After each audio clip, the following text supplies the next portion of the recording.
What's Dr. up? Trey, what's up, bro? What up, fam?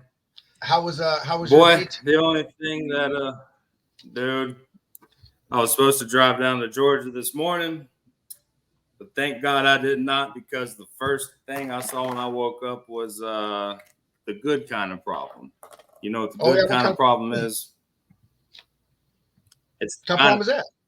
it's the kind of problem that entails more business. So Oh always well, a good day that's until great. my dog decided to sneak out of the freaking fence in the middle of a phone call. So, that's neither here nor there, but So what? it's What you Friday, saying? baby. It's Friday. What you're saying is you ended up having to call your customer back all half breath and stuff. Sounded like you just went and ran a marathon.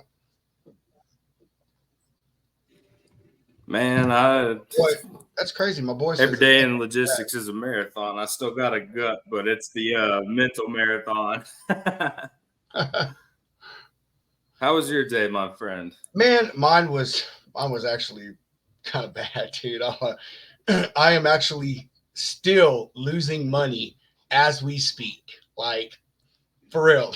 I am losing money right now. I've had a driver. Wasn't just saying you gotta Isn't it saying you gotta spend money to make money, or Yeah, well, I yeah, don't know if people may say that, but that mean, there's some things that I'm not a believer in that phrase, and this is one of them, man. I had a truck book last night. The guy's reefer broke down like as he pulled into the shipper, so I had to recover it. The guy got to do it.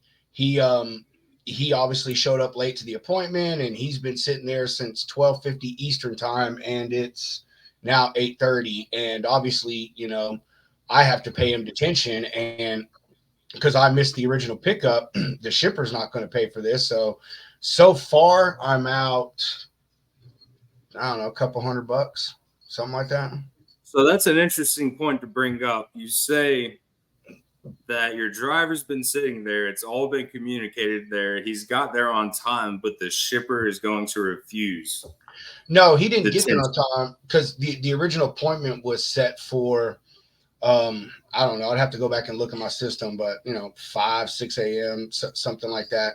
Um, so I had this guy recover it, and because he recovered it, he's a completely new driver. Then it is what it is. I'm gonna have to Yeah. honor that and pay it. Like it's not his fault. He was late to the delivery because he was recovering for someone else. So the only fair thing to do is to pay him detention. And although, like I said, costing me it's costing me money right now. So what was the Is reason what for it is. your first driver not picking up the His, load? his reefer broke down, man. Like I said, Risey pulled in the parking lot, and the people that I use for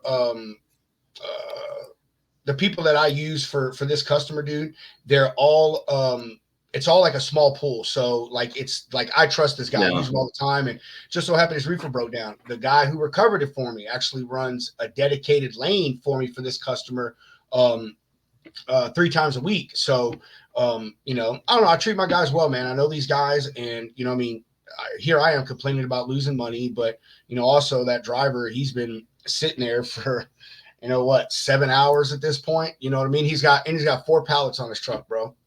4 pallets. How crazy is Wow. that shit, right? You know what I Well, mean? I mean, you think about it in the long term of things, it's a small loss for a big victory. You recovered for your customer. It's a slight hiccup, but that's another thing in this business. You just can't Look, control it. nah, it is. But Laurent, I appreciate it, bro, but I think it's fair, man. He recovered it. It wasn't his fault, like I said, that he was late or to the pickup or the drop. So dude, I'm sure there's brokers out there. Actually, I know there is that would deny it, but hey, I agree with this guy. it is what it is, man. Better than a claim. Well, it Yeah. is who said that shit. Oh, Elise, that's Laurent's Uh, wife. It is better than a claim, Elise, but it wouldn't have been a claim regardless, because if I would have failed it, it just would have still sat on the dock. So, and that would have been a fail, which obviously is not a good thing. But like I said, it is what it is. Am I mad about it? fuck yes, I'm mad about it because, like I said, I'm losing money right now, and that's just like carriers understand it. Losing money fucking sucks, man. You know what I mean? And I'm not one of those brokers that everybody thinks has $1,000 in every load. Like I could go, I don't know, I could go right now and look at it, man. I think I was making $65 off this load, man. $65. That's what I was doing. So yeah, but whatever. Bigger chunks on there. Yes, where's hold on, I'm about to share yes, this yes, link. Chris. I mean, if you didn't, we arrived late, due to the recovery. So just is what it is, man. You know what I mean? It's the part of doing business. I mean, I will say, I will make up for it next week because I have a load that runs. Well, I'm not gonna say where it runs, but let's just say it is somewhere that no carriers want to go, no brokers want to go, and I still run it at COVID rates. And I pay a guy what he asked me for on the load, and that's $4,500, and that's what he asked for every time. And I make $800 off of it, but it's because nobody wants to go there, man. And I'm just so lucky to have a guy that lives there that I know that I met in this group, matter of fact. So. Yeah.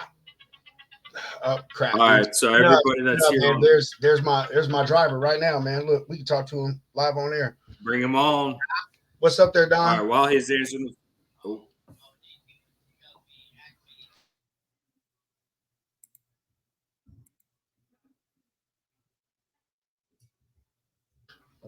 She's getting the lumper for you right now, bro. Okay. Cool, man. Awesome. She said give her 10 minutes that she has to go back inside and turn her computer on, and that was 3 minutes ago. So give me a second, man, and I will get you the comm check number. All right. Okay. You just sit there in the AC, man, and just think about all that money in detention that I'm paying you. Hey, tell them to hop on the show. What's that, man? Oh, well, get out the door. Tell them, hey, I'm gonna go chill here in the parking lot. Oh, okay. Gotcha, man. All right. Yeah. Give me a minute, Don. I'm on it, brother. You know I am. All right, man. Don't get mad at me. Don't yell at me no more. All right, Don. I'll talk to you in a minute, buddy. All right, bye. Sorry, man. Like I said, that's my guy sitting in the dock right now, man. Robert, you missed a good opportunity to keep your driver busy. Tell him to hop on the show. Oh man, dude, that dude has been dealing with this bullshit since I think he showed up at my shipper like 9. So, sorry, bro. I'm having to get this contract number. Ooh, look at y'all getting to watch a broker actually do some brokering. Look at y'all. Lucky. Anyway, so yeah, dude. I got that one load that'll make up for it next week, and carriers can be as mad at me as they want, but like I always say, I will pay you what you ask for as long as I can afford it. And I pay the guy what he asked for, dude. And he still makes, I think. Oh, sorry, brother. I'm running slow over here. Yeah, you got that janky internet, bro. You got to jump on this fiber. I'm running 2 gigs over here. What's up with you? I'm on fiber. I might have to just switch over to my cell phone. Yeah. Anyway, so right, I think we're back in here. But so for everybody watching, if you are commenting on Facebook, go to StreamYard.com/Facebook. Click accept, and we will be able to see your beautiful faces and comments. And you can join the show. Come to the lounge. Yes. So yeah, man, that was my day, dude. I mean, all right, we're switching over. Mostly, you might lose me for a minute. So sad. So sad. Anyhow, so I'm gonna jump into to this new stuff that we were talking about here, Hunter, and I think this one everybody will like this right here. It's something that has definitely been talked about a lot recently, and we all know that it is a huge problem, and that's these stolen DOT numbers and the MC numbers. Man, this stuff is so ripe in the industry right now that it is nuts. I mean, these people right here, I mean, just exactly what you'd expect to hear about it. Someone was able to fraudulently send information to the FMSCA, which, you know, they did their due diligence, obviously, but they were able to change all the information and change their PIN. And for you carriers out there, well, I guess the brokers too, y'all know that if you have access to that PIN, then that's all that matters. You can change anything you want on the FMSCA site. And so, you know, these people, loads got booked under their DOT number, and, you know, now they're on the hook, you know, dealing with this stuff. And the lady goes and talks that, you know, says that she never used to check their FMSCA stuff, but after this, I think she said she checks it like daily or every other day to make sure that it's not being changed. And part of this is they have found a way also to game the new protocol that the FMSCA is putting in place. Again, I can't say enough how fucking worthless these people are, man. But the FMSCA is put in place a temporary adjustment, as you can see right here. What it is it requires all carriers that to send in their Class A CDL when they send in stuff to get changes, and when they submit their MCS 150s to verify the information is matching. Of course, as it says right below, that, you know, these scammers have already figured out a way to get around that. So this right here is. I'm back, Rob. What are we talking about? We're talking about the stolen DOT numbers and MC numbers that these scammers are getting in. You know, the Armenians and the you know, Russians, all those people, man, you know, booking all these loads and stuff. So yeah, it's just really crazy, man. Yeah, I've talked to some people that have been subject to this, and it's not just carriers. Like, this is happening to brokers too. In this group, y'all will see that I let people post you know, about others using their DOT number. I'm actually, as of today, I am stopping letting anyone in the group that says they're buying or selling an MC or DOT number. So, you know, I mean, it's everywhere. You see it on LinkedIn, you see it on Facebook. If you guys are on FreightWaves or Commercial Carrier Journal, that is my favorite. Commercial Carrier Journal. I think their content is a lot better than FreightWaves in my opinion. But so yeah, there it is. You know, carriers, if you guys are out there booking loads, or when you're out there booking loads, make sure that you're doing your due diligence to check these MC numbers and DOT numbers. I will tell you one thing that we now implemented in our brokerage to help weed out double brokers is we pulled up all the data that we can find on them, and we call the business owner. Fortunately for us, we have several softwares that allow us to pull personal data, but you can go and search companies on Google and online period, and it'll pull up their business registration. All that is free information. And I know that sounds like an extra step, but, you know, you really at this point have to start doing it. You know, I mean, it is seriously become a problem. It's getting out of control. So, and another big thing, pick up the phone, find multiple phone numbers, do your research. If it's somebody that is smaller, make sure you do your due diligence, because there are good owner operators, good smaller dispatchers, good smaller companies out there to work with. However, make sure you pick up the phone, call multiple times, call different people, do your diligence, and make sure that you are covering your ass, because if not, this is what's going to happen. You cannot be lazy in this day of age in the industry, especially with AI.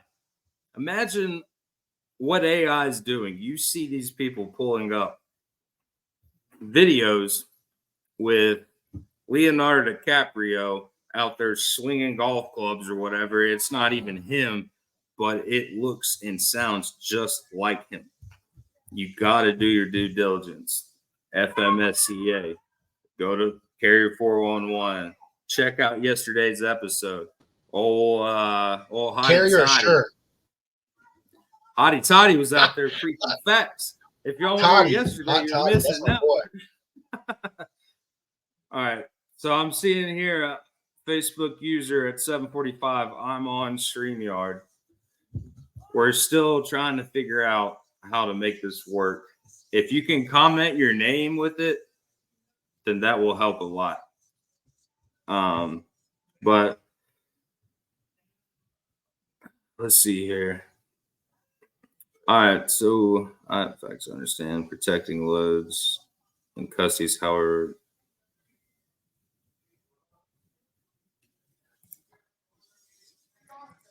Hey, you're muted. You're muted, Robert. Man, I'm sorry, dude. That's Sounded like you LeBron. were spitting facts. I was, man. I was, dude. I was for sure. LeBron, my brother from another mother, his wife Elise, my sister from another mister. Hey, take heed to this. I know that you guys are up on industry information, but I mean, it really is a serious deal. And I think that the more that it gets out to the carrier side, the better, because brokers are really aware of this right now. At least I know you're on LinkedIn, LeBron. I don't know if you are, but I'm telling you, if you want really good, valuable information on this industry, LinkedIn's where you need to be. Point is, you carriers need to know more about this, man. I mean, it could ruin your livelihood. They could take your number and run loads under you and destroy your company literally in a matter of days. So yeah, man, do what y'all got to do. I know that a lot of these softwares aren't cheap, Carrier Assist, Carrier Assure, Care 401. I know a lot of those things cost, money or whatever, but it may be worth it, in the end to make sure that you're not dealing with the double broker, you know what I'm saying? And checking all that stuff out, because a lot of those things also report things on brokers. It'll tell you if that broker's associated with double brokering, so forth, so on. So yeah, man, y'all just do what you got to do to protect yourself. And there you go. You can also call other brokers and ask them to run that MC number, whoever you're working with, and check the validity of them. Elise, hey, this is a real common thing. We don't do this except for unless customers ask. But that's because, like I said, we have all these protocols and stuff in place, and that my team has to go through several steps. Again, what Hunter said, go back and watch last night's episode. The VP of operations for my company was on talking about what we go through. So, but yes, that's part of it right there, is because of double brokers, people still in these carrier MCs, like, brokers won't prove because they want to protect themselves and they want to protect their customers, and also inevitably it protects you, because, if it's someone scamming you, my company, we report that stuff. Like, we go back and give feedback and report those things. But and also one of our steps is we call those phone numbers offline. So, it is a step to protect everyone involved. I promise you, it does suck to lose loads over that. But we're just in a day and age right now where everybody's making adjustments, man. To this AI stuff is really crazy. The fraud, the scamming, it's just too easy. The age of the internet, as they say. So they're getting too smart. They're getting too smart, and it's getting very difficult to actually figure out what it's going to be an uphill battle, I feel. But I can't see who said it, but sticking to our relationships is the best thing for us right now. Absolutely.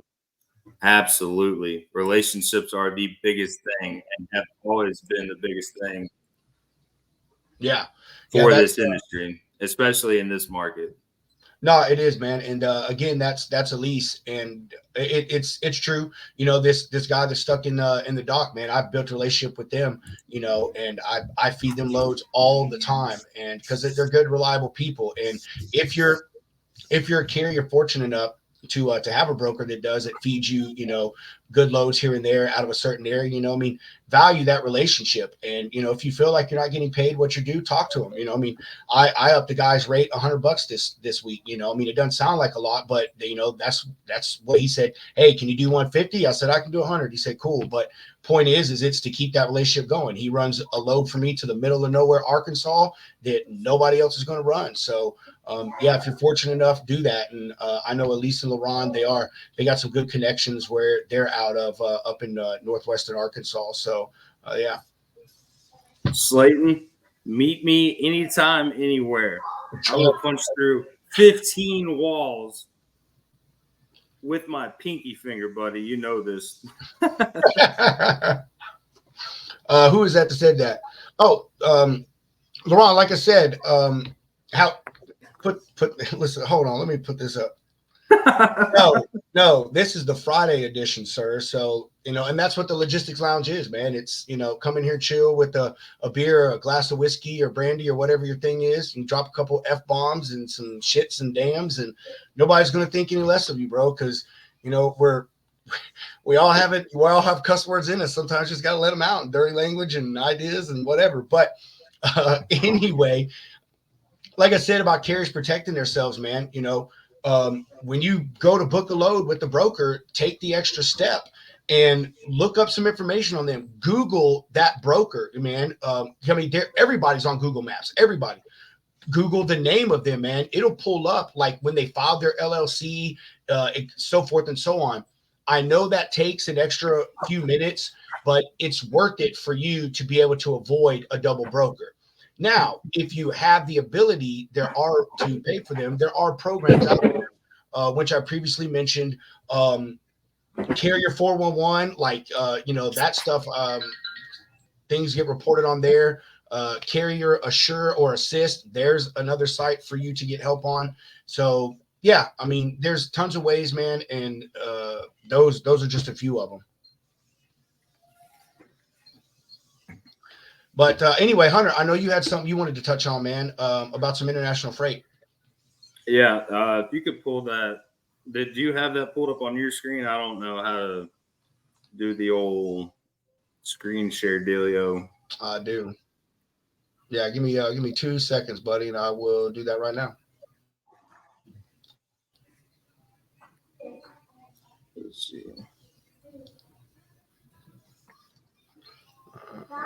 All right, Hunter. There you go, brother.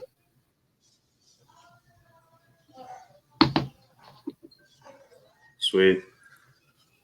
All right. So essentially, what we're seeing here, I know this is more of a trucking style page, but this is important for the trucking industry as well. So, as we all know, during COVID times, there's been a lot of ups and downs in the trends in international shipping, whereas a shipment from Shanghai to Houston at one time would be at max $2,500, saw an uprise to going to $20,000 during COVID. I had customers calling me just to vent. So in these days, what we're seeing in this here, well, Robert, if you could kind of scroll through it with me, just go down to the second part. So what we're looking at here is contractual rates versus spot rates. So in this top part of the chart, the yellow is short-term contracts.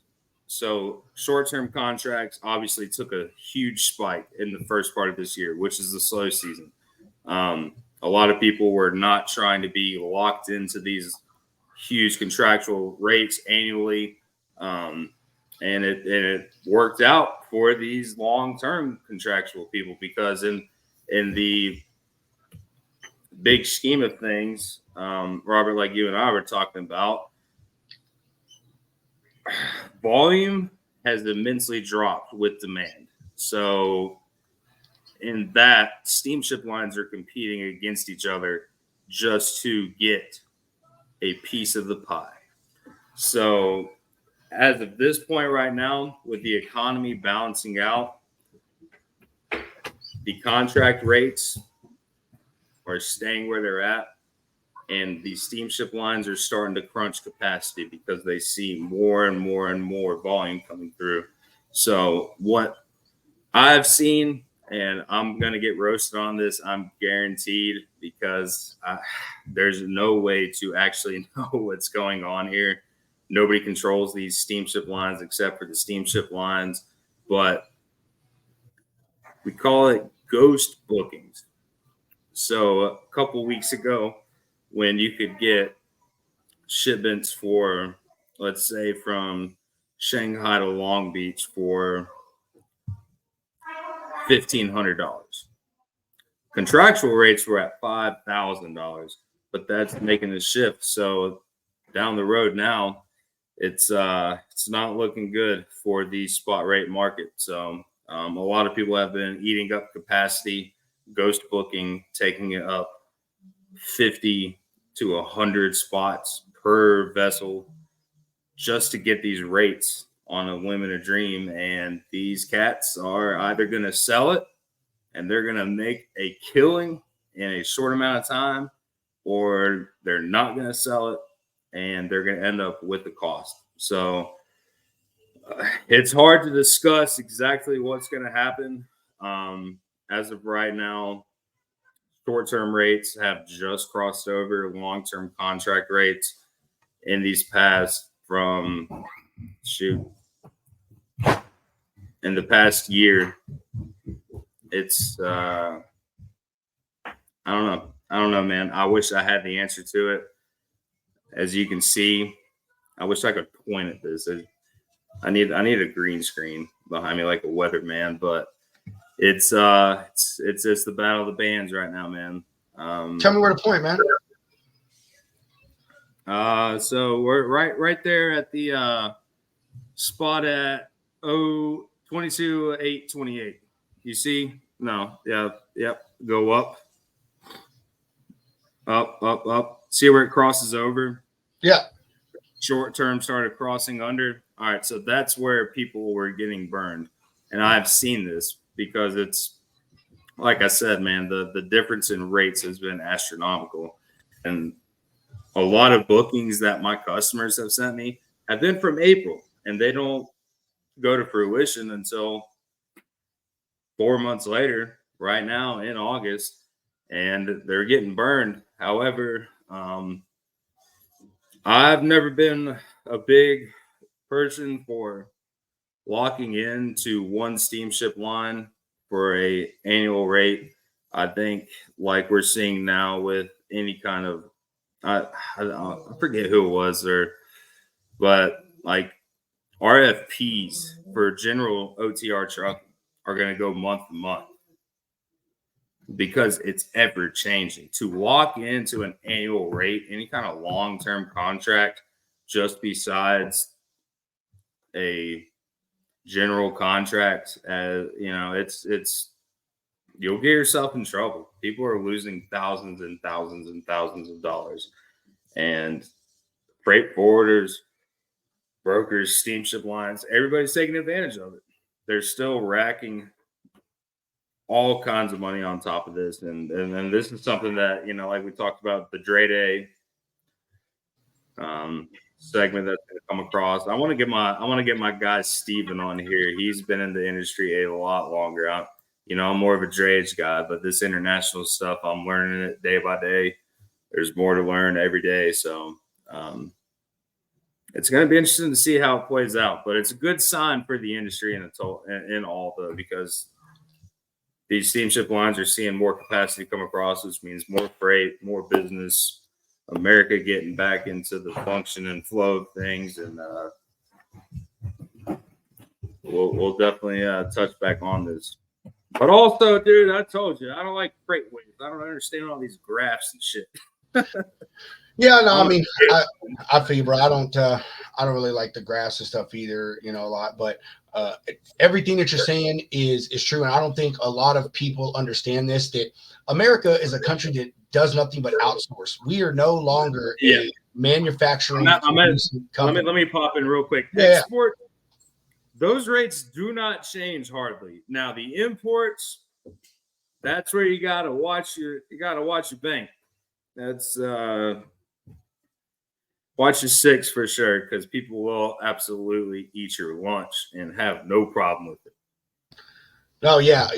I don't dabble in this, man, obviously, but I've heard it is a cutthroat world, and like you're talking about the ghost shipments or ghost slots, where people will book half a ship, just to try to save money or keep money, or in the hopes of making money and lock down rates and so forth and so on. So,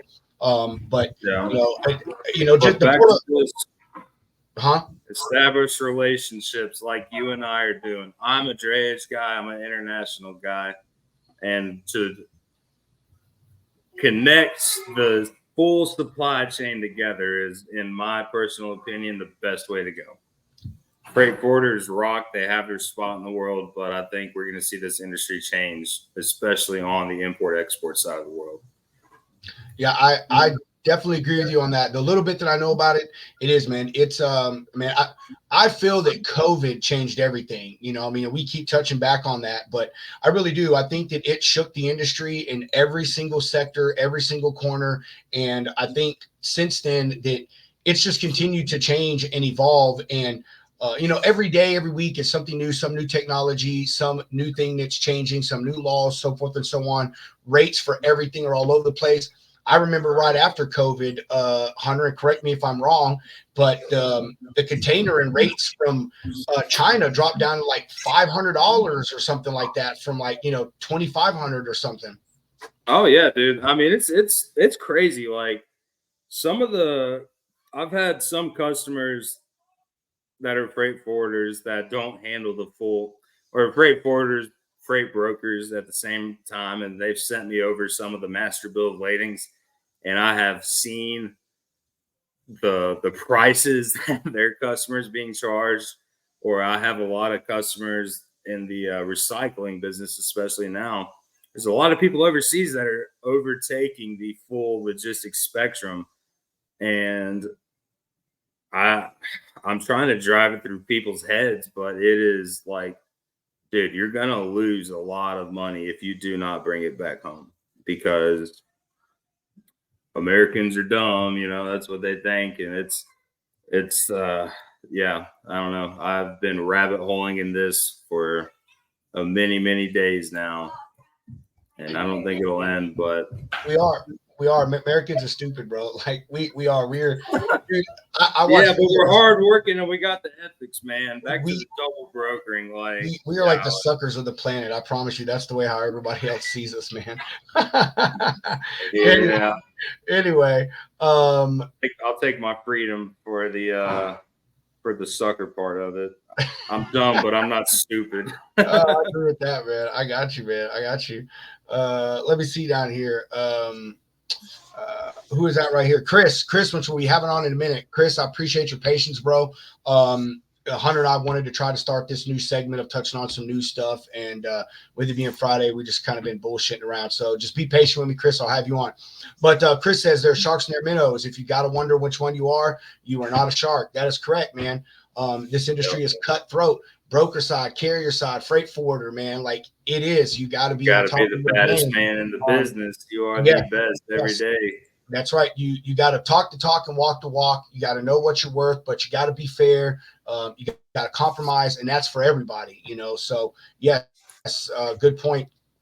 Elise, you know, exactly. What you're saying is actually a thing that I'm hearing more and more of because capacity is shrinking so much right now. And again, I go back to COVID. All these people bought all this equipment, so forth, so on. Equipment, expensive rate or expensive payments, you know, and a lot of carriers going out of business right now. And matter of fact, I had my company meeting tonight, and we were talking about how all these carriers are going out of business and capacity is getting tight in certain lanes, and that we need to start sourcing bigger carrier pools for those lanes. So it's getting to the point where brokers are, it's like, hey man, like what does it cost for me to buy your truck so I can go tell my shipper this is what it is? Now that is a good thing in a lot of ways for you carriers, is although people are going out of business, it will mean that you'll have less competition. So obviously that will help the lane rates go back up. But yeah, very good thing. I mean, I pretty much do that on most of my loads. You know, if I got time, I have carrier lists that I'll just shoot out a mass email. Hey, what is it going to take for you to do this? Okay, I think I can do that. Let's you know, get this done. So very, very good point is again, Elise.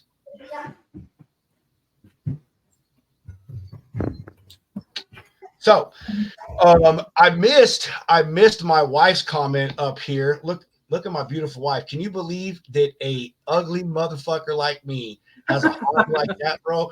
And I think that may be a slight filter, but I could pull up some pictures to prove how hot my wife is. Anyway, so mental health. Driver mental health is our topic for tonight. Chris, who I just talked to, he is connected with a organization. It is a charity. They're a 501c.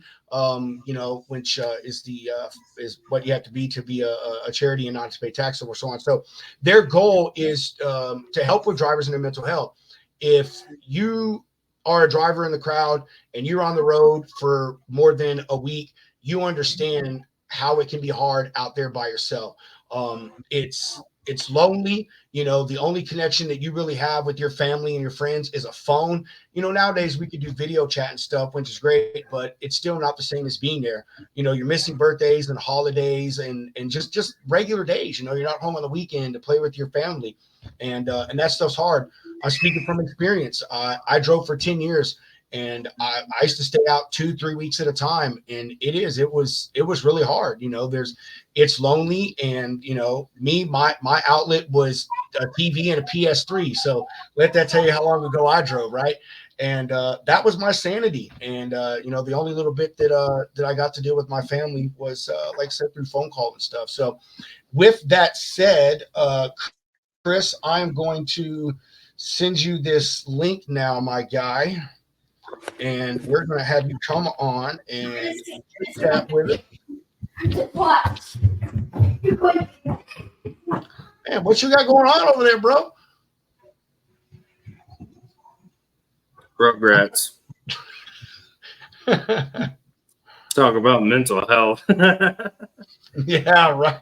Dude, I'm fortunate that all of my kids are pretty much grown. I have a 16-year-old left, which, man, he makes me question what level of criminality I'm willing to go to sometimes, but I don't have them running around like that anymore.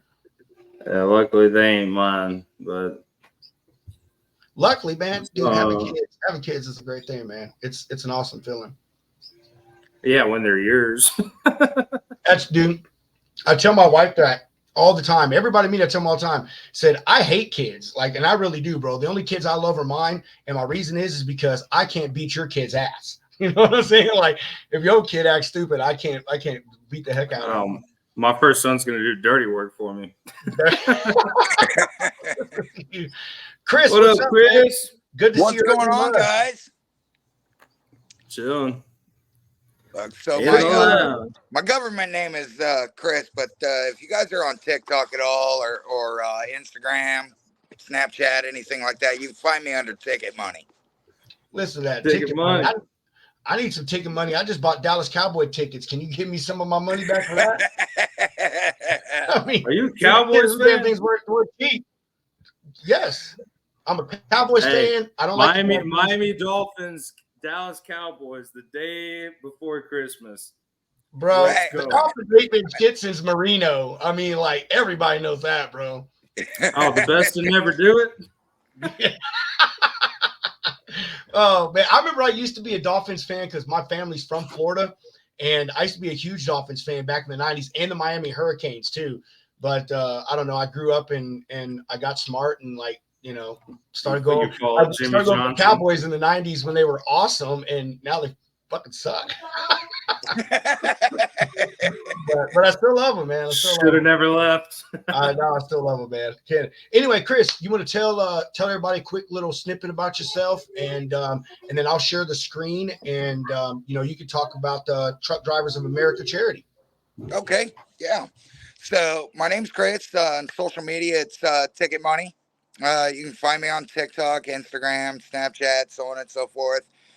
I'm an owner-operator. I've been a driver for 10 years. I've been an owner-operator now for almost 3 with authority.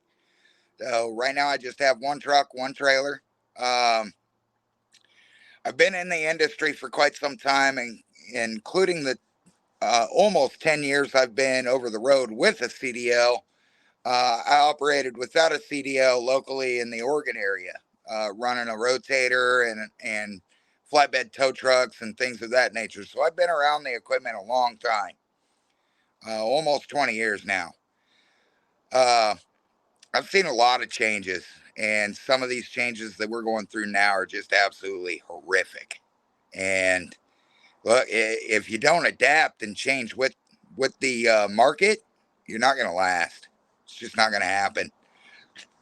But, getting to the main topic here, truck drivers' mental health.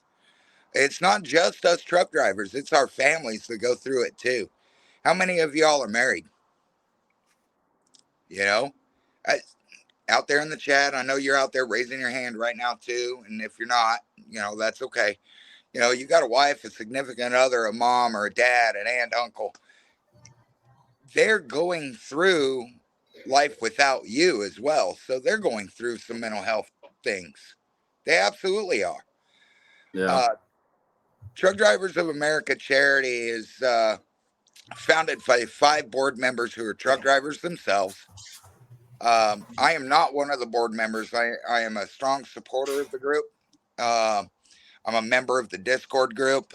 We get on Discord, we talk to each other, and that's what it's all about. It's about sharing and helping each other through it, because how many times do you find yourselves wondering, man, why do I do this? What am I in this for anymore? I got no one to talk to. I'm lonely. Well, that's what we're here for. Truck Drivers of America charity is here to help support you, give you somebody to talk to exactly knows what you're going through. We have women in our industry. If you're a woman in trucking, we got a special room that you can go and talk to just women in the industry.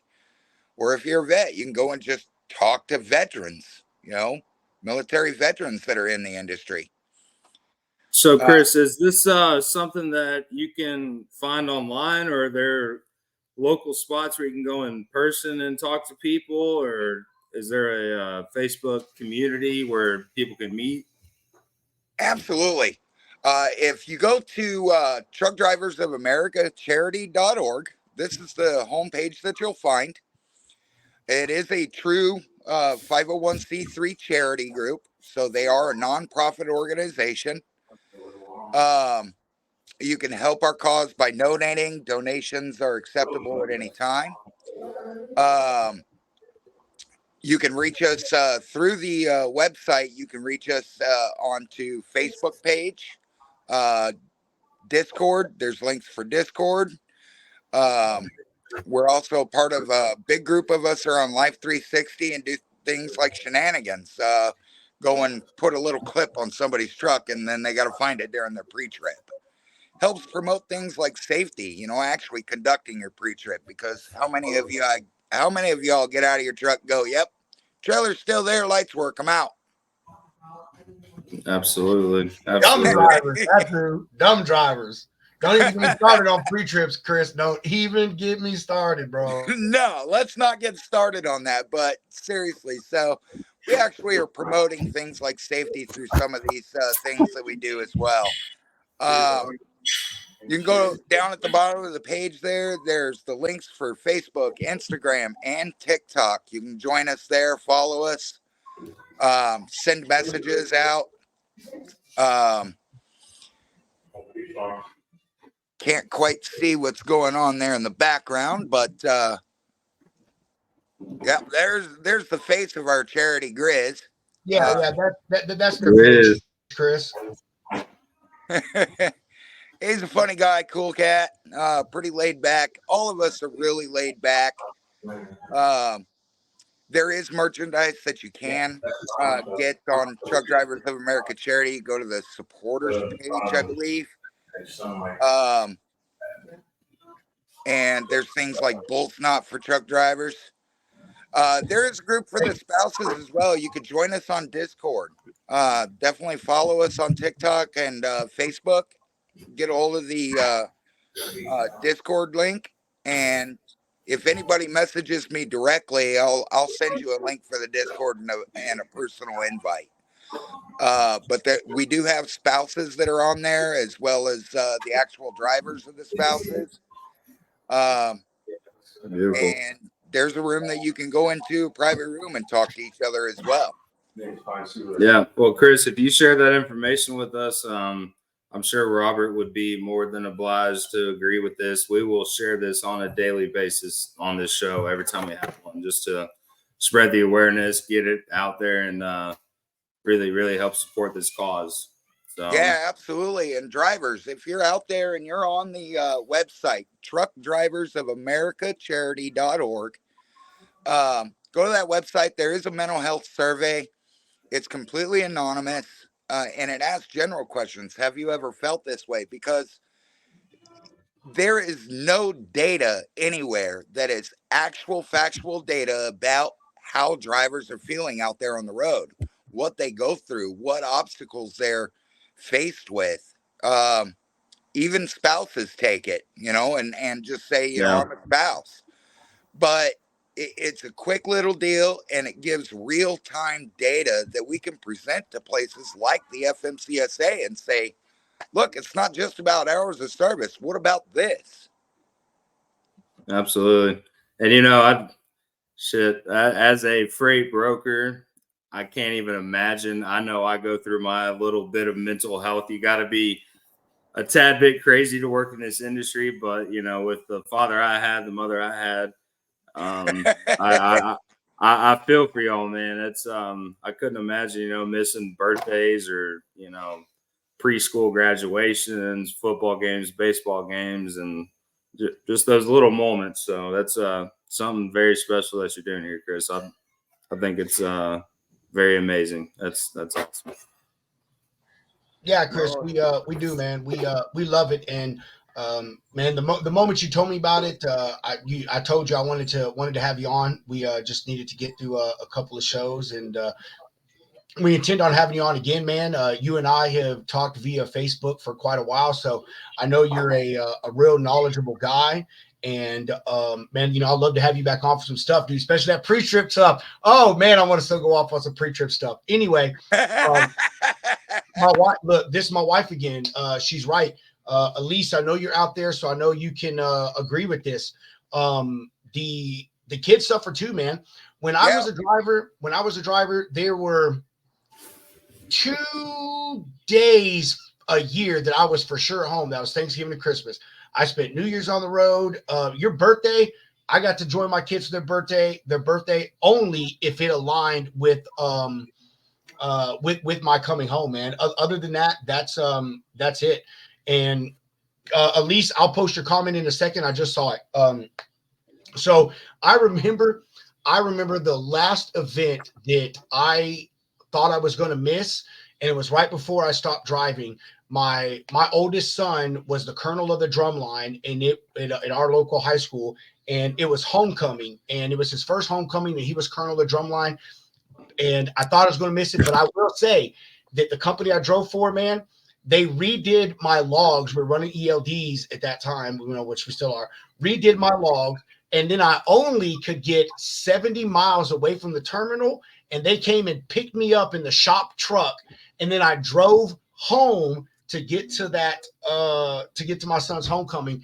Dude, I was up since 4 a.m., 4:30, because that's when I used to get up to drive, man. And then I think I finally crashed out and went to bed around midnight. But point is you miss tons of things, man. Especially if you got a family. It really sucks being a driver sometimes, and it's really hard to be a driver's wife as well, is because they have to hold it down at the house. As my wife said earlier, she used to say she was a solo parent or a single parent. And that may sound offensive, but it was true, man. I only got to parent every 10 days, 14 days, 20 days, whatever it was. So that shit, even is on a level of a father, because, only about, I think it's 13% of drivers are women.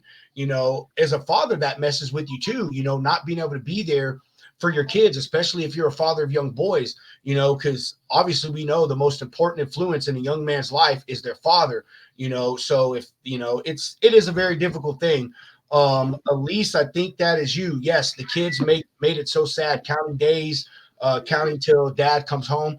That's right, Elise, you're 100% correct. And, I do know that now your kids are old enough, fortunately, for you to take them with you in the truck. So there does come some point that you get to be able to spend some time with them and enjoy with them the thing that you do professionally, which I think as a father, as a parent, period, I think is great to be able to share your profession with your kid. And Elise also said, Chris should spread this in the trucker wife and family groups. Yes, Elise, you should. I will drop Chris's or actually, he's in the group. His name is Chris. Chris, how do you say your last name? Pottist. Boom. Potthast. I'll Tag drop it him, in the Chris. chat. Right there in the live, guys. If you're watching in the group, go and hit up Chris, then DM him. He can get you guys all the information that you need for the Discord and all that stuff for all you wives, all you truckers out there. Man, I can't say enough how awesome it is, Chris, dude. Mental health is just such a thing, period, in this world right now, dude. As a veteran, I deal with it. As a human being, I deal with it. So, man, kudos to you, brother. And when I reached out to this group on Facebook, this organization, and they asked me who told me about him, and I told them, I said, Chris, and they said, oh, we call him Ticket Money. And I was like, okay, I don't know who the fuck that is, but whatever. So that's funny, man. That's funny shit, man. Now you know. Homeschooling for the win. Elise, homeschooling for the win. We pulled our kid out of. Hey, Robert, I sent you a video on Facebook. You should pull it up and play it. That if that doesn't drive it home for people, I don't know what will. Where, bro? I don't see it. I know why he's pulling that up. I know when my daughter was growing up and she was younger, she grew up more in her teen years with me doing this, 13, 14 years old. LinkedIn, I'm sorry. But, same thing. Dad, you're not here. And then when it got in the teen years, let me tell you about raising a teenage girl when you're on the road. Dad is no longer God.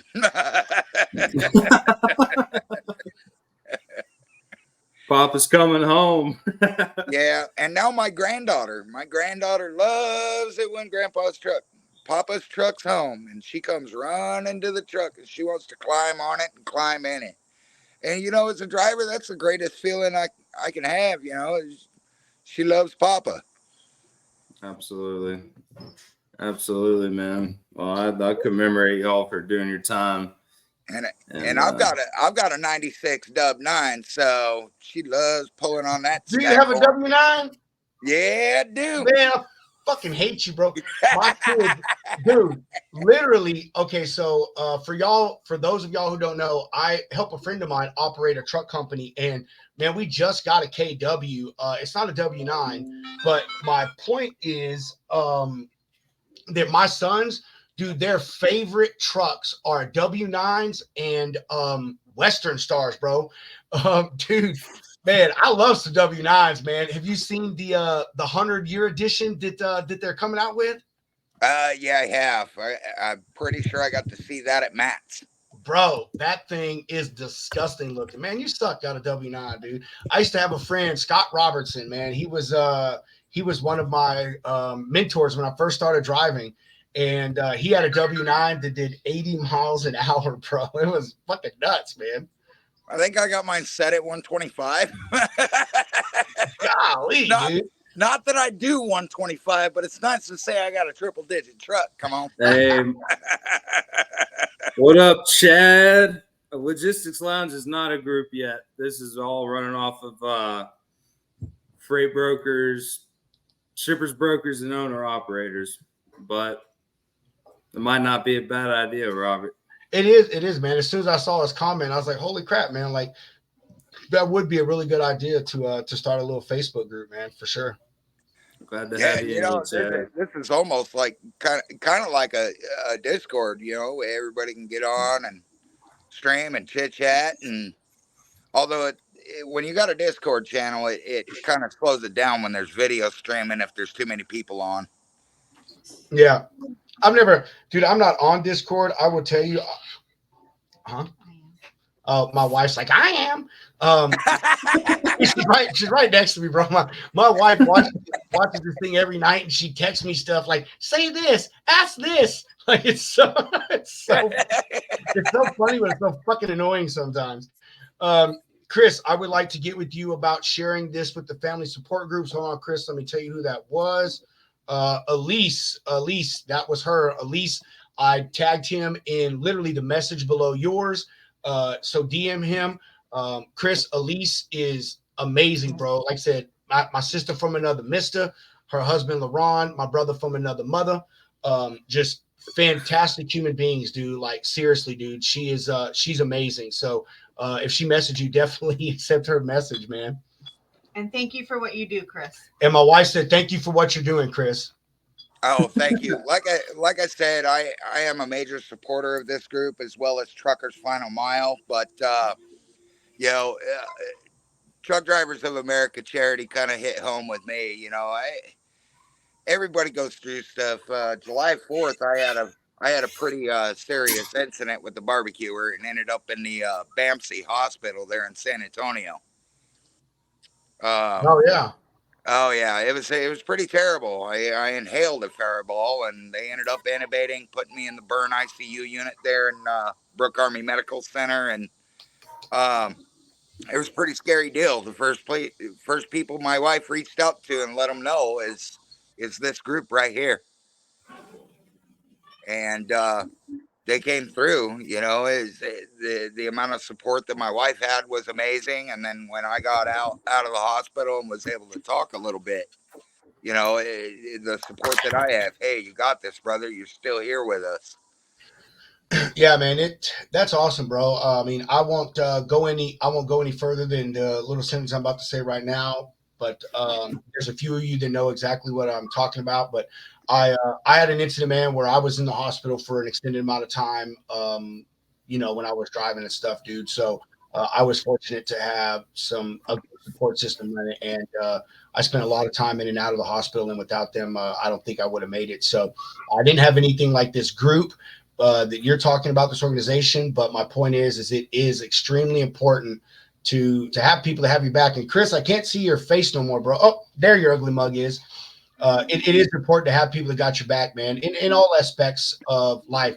You need someone to talk to. And as a man, I think that a lot of us can agree that it's really hard for us to talk about mental health, man. You know, men are just forever seen as we're emotionless. We could deal with anything. We don't have emotions. We're never sad. You know, we only express, you know, maybe 2 or 3 emotions. And I don't think that people realize how hard it is to be a man, period. You know, I mean, ladies, not taking away anything from you, but we deal with a lot of stressors, you know, and in positions like drivers, military, man, where you're separated for a long time from your family members, it's an absolute need to have someone to talk to. And I'm glad that we're finally in a position as a society to finally admit that, hey, man, people are fucked up in the head. That's just part of being human, and that's okay. The only thing that is not okay is that you realize that you have a need to talk to someone, you have a problem, and you don't. And honestly, it took me a very long time to do that, both as a veteran, as a human being, as a driver. You know, it took me a while to express my need for help from someone. And, you know, they got me medicated. So I'm okay right now.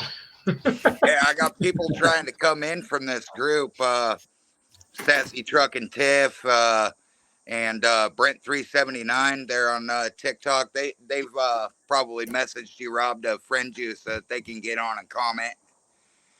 Both of them are board members. Okay, yeah. I don't, man. I'm trying to keep up with stuff, dude, because I have people asking to join the group. Like right now, literally. I hope he's watching, dude. Hold on, we're gonna have this guy on. He's a customer of mine. His name is Kyle Cody.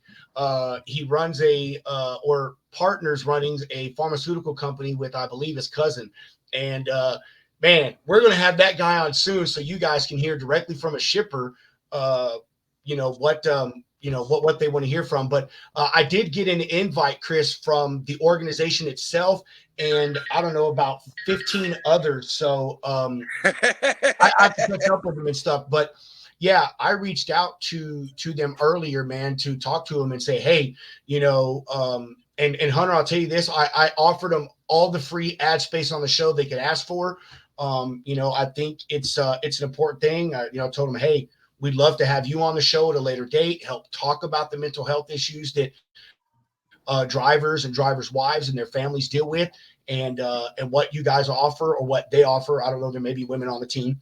So we can continue to help people out there, man, just period, so yeah, I'll catch up with all of it later, Chris. I actually have, let me see. I do have 3 message requests. So probably is Well, let me just touch real quick. Everybody in the comments, make sure you go to truckdriversofamerica.charity.org. Click that donate button. Anything helps. Everything helps. Anytime it helps. There are products that you can purchase that also support the charity, like Bullsnot. You can catch up with those links on the charity website there. And each time you buy a product, they do send a little bit to the charity as well. So any donations do help, and it helps us keep supporting those in need, truck drivers and their families.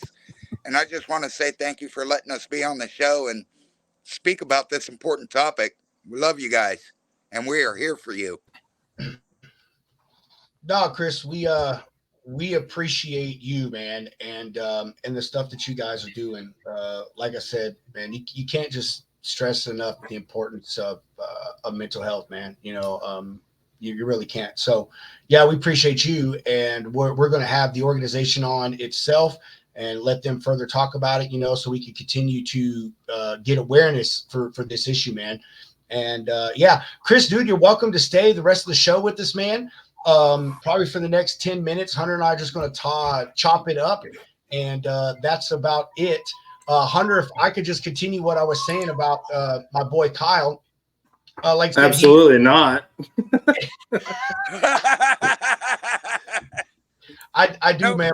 I talk a lot. My wife tells me I have to shut up and let Hunter talk, but Hunter, hey, you should play that video I sent you, man. I am. I'm gonna play it right now. I do, because I've seen that. Dude, I love this video. I saw this a couple years ago, and it just like, ooh, it's good stuff. Mr. Technical over there.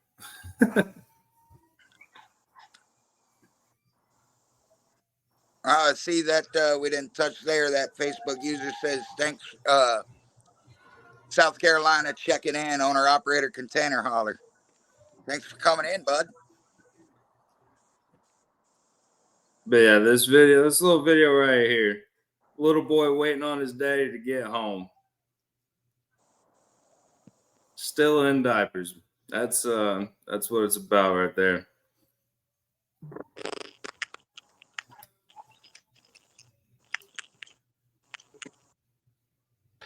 Anyway, so yes, my wife said, Chris, but I'm sorry, Hunter, that is an awesome video.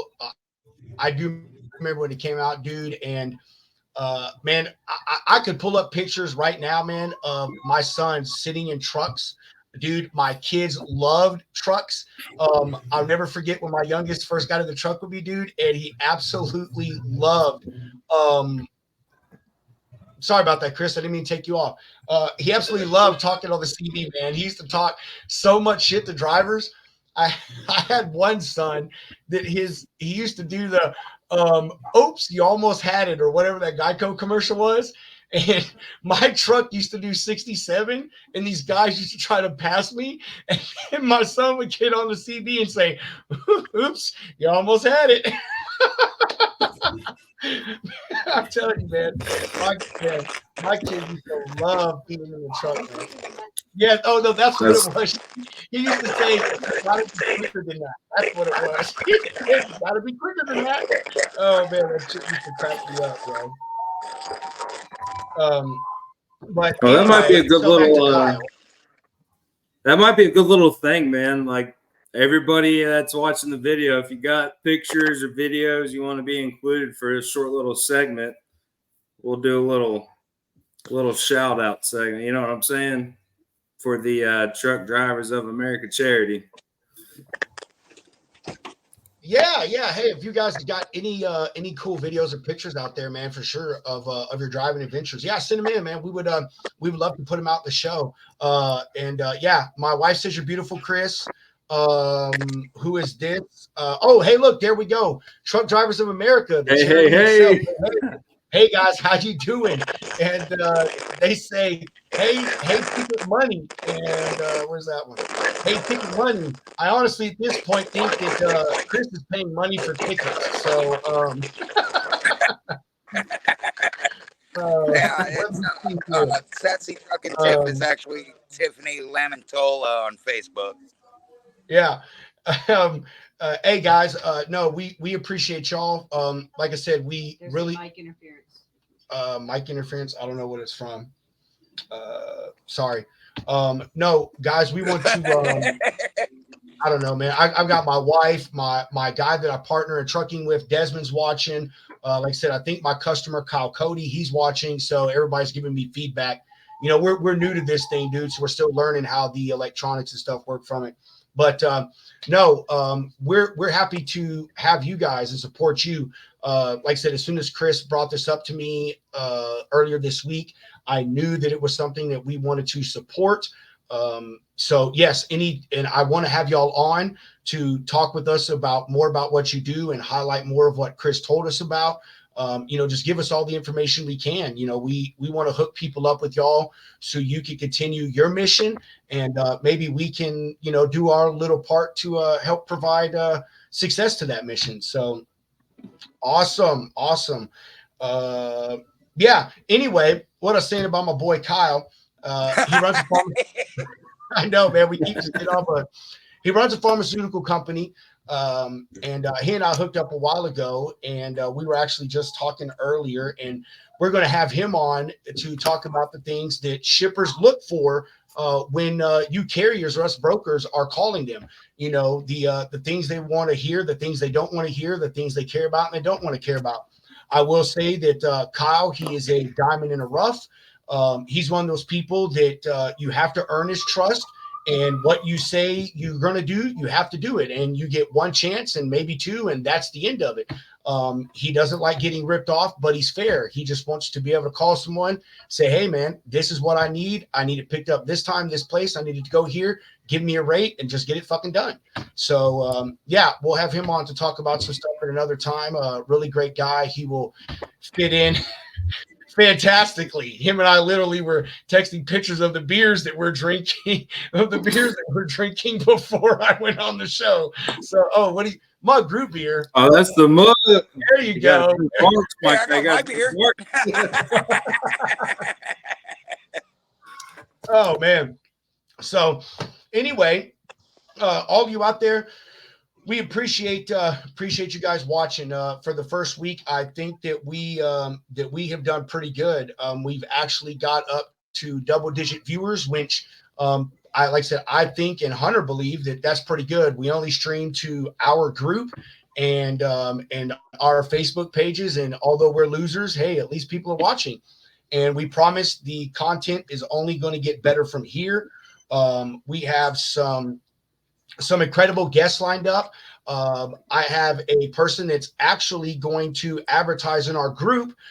They design a TMS or a transportation management system for brokers, shippers, carriers. Really cool stuff. His name is Henry Sheldon. Awesome guy. Like I said, we're going to have Kyle on. He's a shipper. Amazing stuff. We have another guy, Jason Rabin. He is a broker, but he is the double broker master, ain't he, Hunter?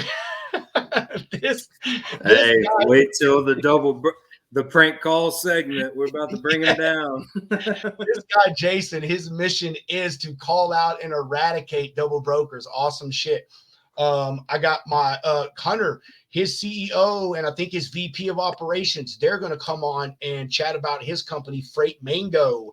Talk about some international stuff, some drayage work.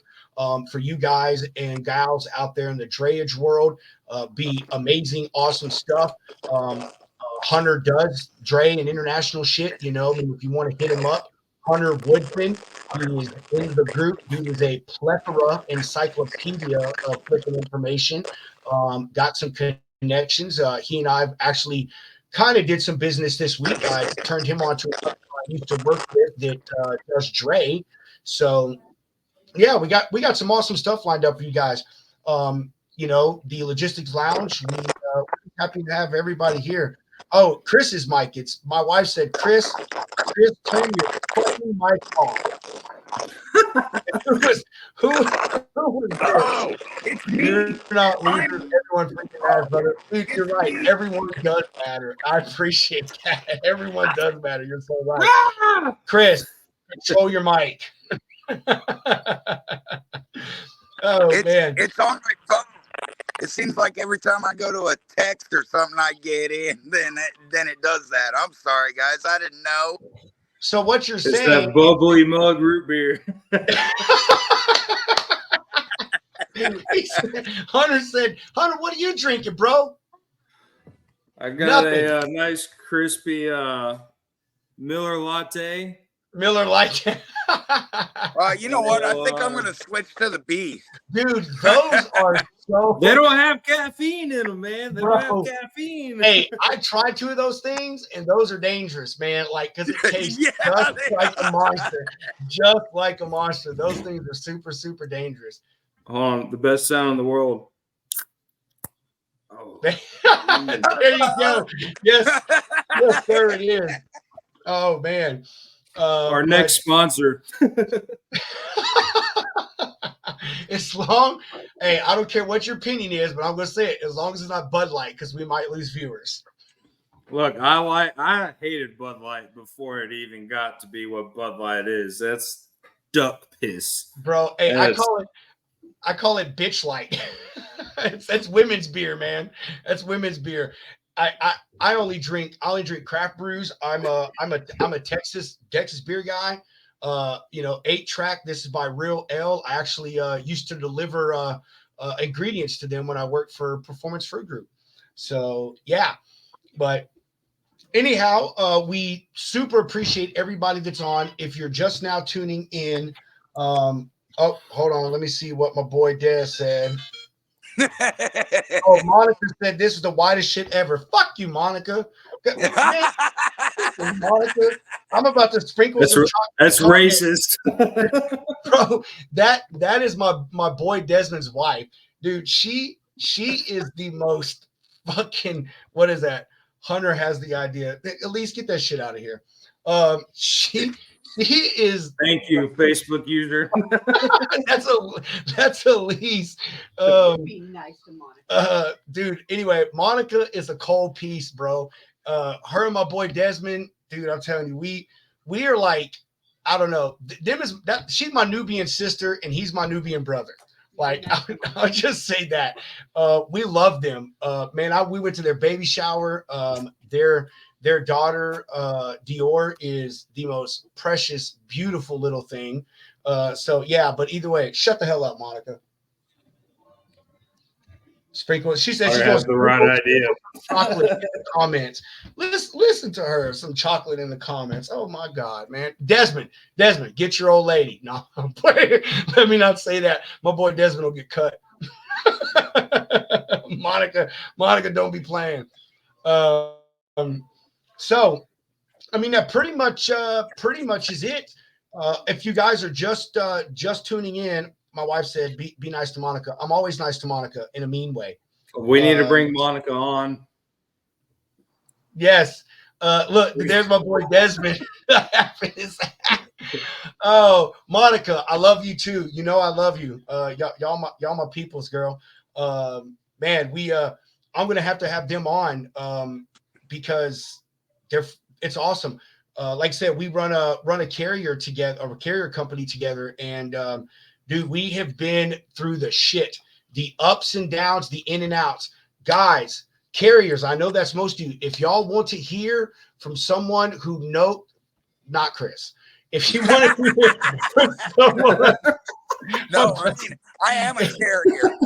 I'm telling you. Listen, if y'all want to hear from another carrier that's been through it, that I've helped get through it, Desmond and Monica, Knotsway Logistics, we have been through it, guys. We have done everything and been through every little thing that you can think of. We actually just purchased a new truck, a KW, matter of fact, Chris. Our driver, Garrett, just got back here into Killeen with it today. And we run flatbed freight. We have done everything for every thing you can think of except drayage, Hunter. So I'm going to have. Come on down here. So To we got a Spring Branch. guy. I got flatbed equipment for sale, buddy. Dude, no, we got our own trailer and everything now, man. We got a killer deal on a rental. So No, I got chains and stuff.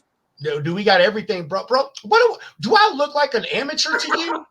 Do I look like an amateur? No, you sure don't look like an amateur. That's why you'll know what good used equipment looks like. Let me tell you. I challenge any driver in this group to a drive off. Like, I'm telling you, bro. I ain't drove in 5 years, and I can still outdrive 95% of these people on the road today. I fucking promise you. Our driver Garrett, I taught him how to drive a stick in 30 minutes, bro. Like, we're marking that as an event. Bro, we would. Hey, right now on the deal. We can do it in a closed location because I do not have my CDL anymore for medical reasons. But we could do backing. We can do whatever you want, bro. Whatever you want. I'm telling you, I will buy you dinner if the judges say that you won. So yeah, Elise, let's see it. Bring it on, baby. Bring it on. I'm telling you, man. Let me bring my 5EK and 355 down there. Come on, bro. Hey, come on. Hey, I could drive up to a 13 speed, man. Hey, how many drivers out there can drive a stick now? You know what I mean? Like, how about a 15 double over? I can only drive up to a 13, man. That's all I ever got up to, and that was in a Peterbilt. No, actually, I think it was a KW. I don't know. Man, you know an 18 speed is basically the same as a 13, right? I don't know, man, because I've never tried one. I'm gonna bring 18 and confuse them. What did you win? You won an all expense paid dinner to wherever you want by Chris. That's what you won. That's what you won right there. Ticket money taking to McDonald's for the dollar menu. That's what's happening. Yeah, dude. Oh, she said if it pays right, LaRon can do it all. I know that's right. Like my experience and my experience level gets higher the more you pay me. I agree with that. Dude, it's so funny. Dollar menu. I got some funny personal shit about the dollar menu, bro. When I was younger, my first thing that I took everyone to, including my wife, was to McDonald's to buy off the dollar menu. And I'm telling you, that's the ultimate test of a woman. Bro, if she will sit there and eat a double cheeseburger and a McChicken with you and not complain, she's a keeper. On that, we will be Dollar Tree candy.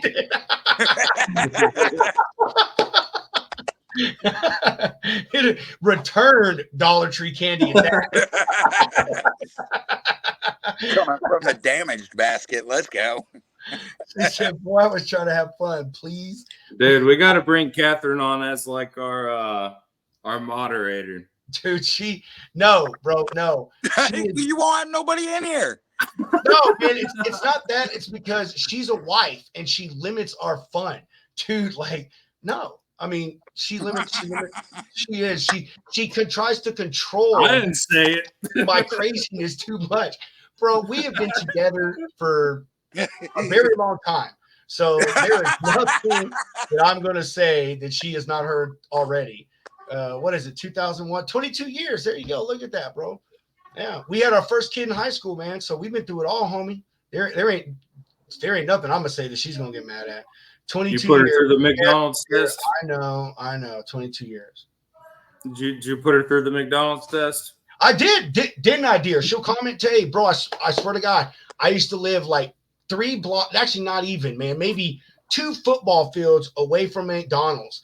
And we did, bro. The first time that she came over to my house and chill with me, we went and got lunch at McDonald's, and we ate off the dollar menu. In my defense, I was 16 years old. So, you know, there you go. And the dollar menu still existed. Bro, I was just about to say, let me tell you, today we went and got dinner for our just got kids. a little smaller, bro. It went from this to this. She said I was young and dumb and hungry. I was young, dumb, and hungry. Oh my God. Oh man, who is that? What is that? Was that Elise? I will tell these brokers I can't feed these boys for less than 7. Yes, Elise, drivers, that's what you do. Instead of asking more on the rate, say, yo, can you throw in a Mickey D's gift card? There you go. I'll be more reluctant to give you a Mickey D's gift card. Oh man. Oh, that's funny shit. You know, scams are going to go out on that too. Give it a year. Mark my words. You're going to be getting calls from scam double brokers. Hey, if you can run this load, I've got a $3,000 Amazon gift card with your name on it. You know it's going to happen. You know it's going to happen now. Hell yeah. At least I've known for Get a sure. get a com check for a double cheeseburger out here, you know. For real. At least. Yeah, but then you got to get 100 gallons of fuel to cash the comp check. For real. Back yourself, mother trucker. At least you ain't never lie. Like this sounds so petty, and I'm not trying to sound like a broke person, but I am a stingy son of a bitch. We were talking tonight about going and getting dinner from Dairy Queen, and my son says, "Oh, I want a triple belt buster and something else." And I was like, "Damn, motherfucker, that's $20 worth of food for just you." You better find a coupon, buddy. For real. Like, dude, Dairy Queen ain't even got an app with deals. Like, are you serious right now? Make yourself a bread sandwich. Hey, Elise, let me tell you, girl, my wife and I talk about this all the time. Back in the day, we used to spend, what was it, $400, $800 to $1,000 a month feeding our 3 boys. Two of my sons are a year apart, and then my oldest is 3 years above. So we had preteens and teens all at the same fucking time. Girl, do not tell me about feeding teens. It's just 3 of us now with our 16-year-old. My wife and I went to Aldi today, and she's like, "Babe, what should we get for Aiden for lunch?" I said, "Anything. That motherfucker will eat anything that's not nailed down." He's like, "You don't." Oh, best show yet, guys. Thank you, babe. We appreciate it. It's so awesome, man. Chris, where are you at anyway? I'm just north of San Antonio, Spring Branch. I ain't too Bro, far I'm in from you, bro. Killeen. I know. I've been right through there. Oh, my God. Why have we not gotten together and drank, man? Mostly because our wives probably won't allow it. No, I will say that. I will say that if I tell my wife that I'm going to leave, she's plenty fine with that. So, yeah, that's no problem. They can't see this damn cat on my shoulder, bro. We got this kitten, man, and this motherfucker loves crawling on you. Dude, she's so crazy. I was never a cat person until I got a kitten, and I just love animals. So now I'm obsessed with this little kitten. Look, okay. So my wife said show her. That's her. She's Leia. She has a brother that my oldest son has, whose name is Vader. So, Star Wars. I thought you were going to say Luke for a minute there. Dude, because they're both black. They're both black. So my son named is Vader. So where's Monica? Look, there you go. Hey, don't ever say I don't like black things, Monica. I have a black cat, and I have you and Desmond are my black friends. So there you go. Ha ha. All right. Dude, I love it. I feel you have a 12-year-old. Yeah, well, I got black smoke rolls out the stacks. How about you? Man, I never, no, I lie. I had dual stacks one time on a Peterbilt. Dude, so Chris, do you back with your door open? Yeah, I jump out on the step and steer. Let's go. Yes. Bro, LaRon or Elise, if you're watching, LaRon, do you back with your door open? My point of that is you're talking about rolling coal. Most of the time that's with the dual stacks. And dude, I'll tell you, I had a Peterbilt 379 with dual stacks, and that truck taught me more than any other truck I ever drove in my life. And the best thing that I took away from it was backing with my door open. And I don't know if it's true, Chris, maybe you tell me, but someone told me if I did that nowadays, I would fail a CDL test. I was Yep. like, well, then I wouldn't pass that shit. You absolutely would. But see, now you don't have the stacks poking out on your side to get in your way of the mirror when you're backing. So most of these T680s and Volvos and Freightliners and everything, they're all field burners, or it's got that one little stack that goes up in the back right by the sleeper. Dude, you I don't have them still on do the it. sides no more.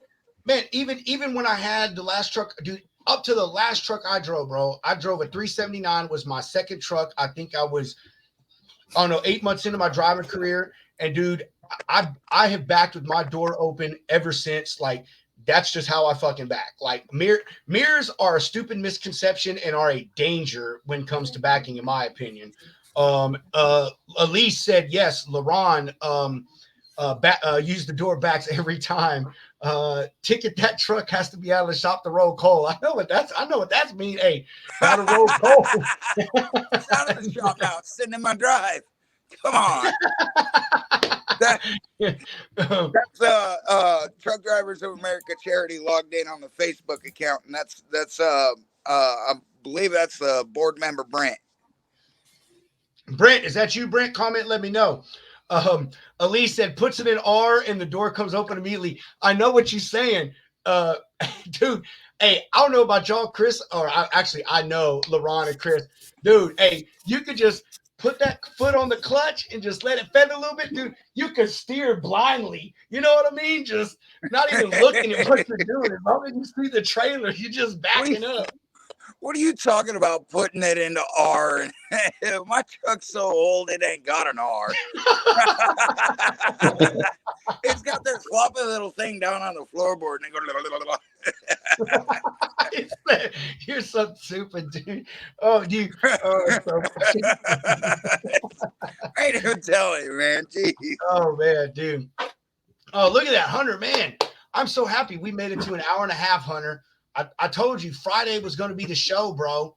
This is where we. I'm telling you, dude. Our longest show's yet to come. 3 hours. He is the master. Get out and look for show. Hey, goal. I bet you. I don't even know if they teach that anymore, man. Goal. Get out and look. Hey, they do. Do they? To some degree. These schools teach it for like an hour out of one day, and then expect you to do it. No, but you know what, man? To me, honestly, Swift. Yeah, Swift used to have it on its mirrors. That's how stupid their fucking drivers are. They No, used to have it on the mirrors, so even you knew. worse. Even Swift has gotten better about teaching their drivers. Prime is the worst now, from what I hear. Man, really?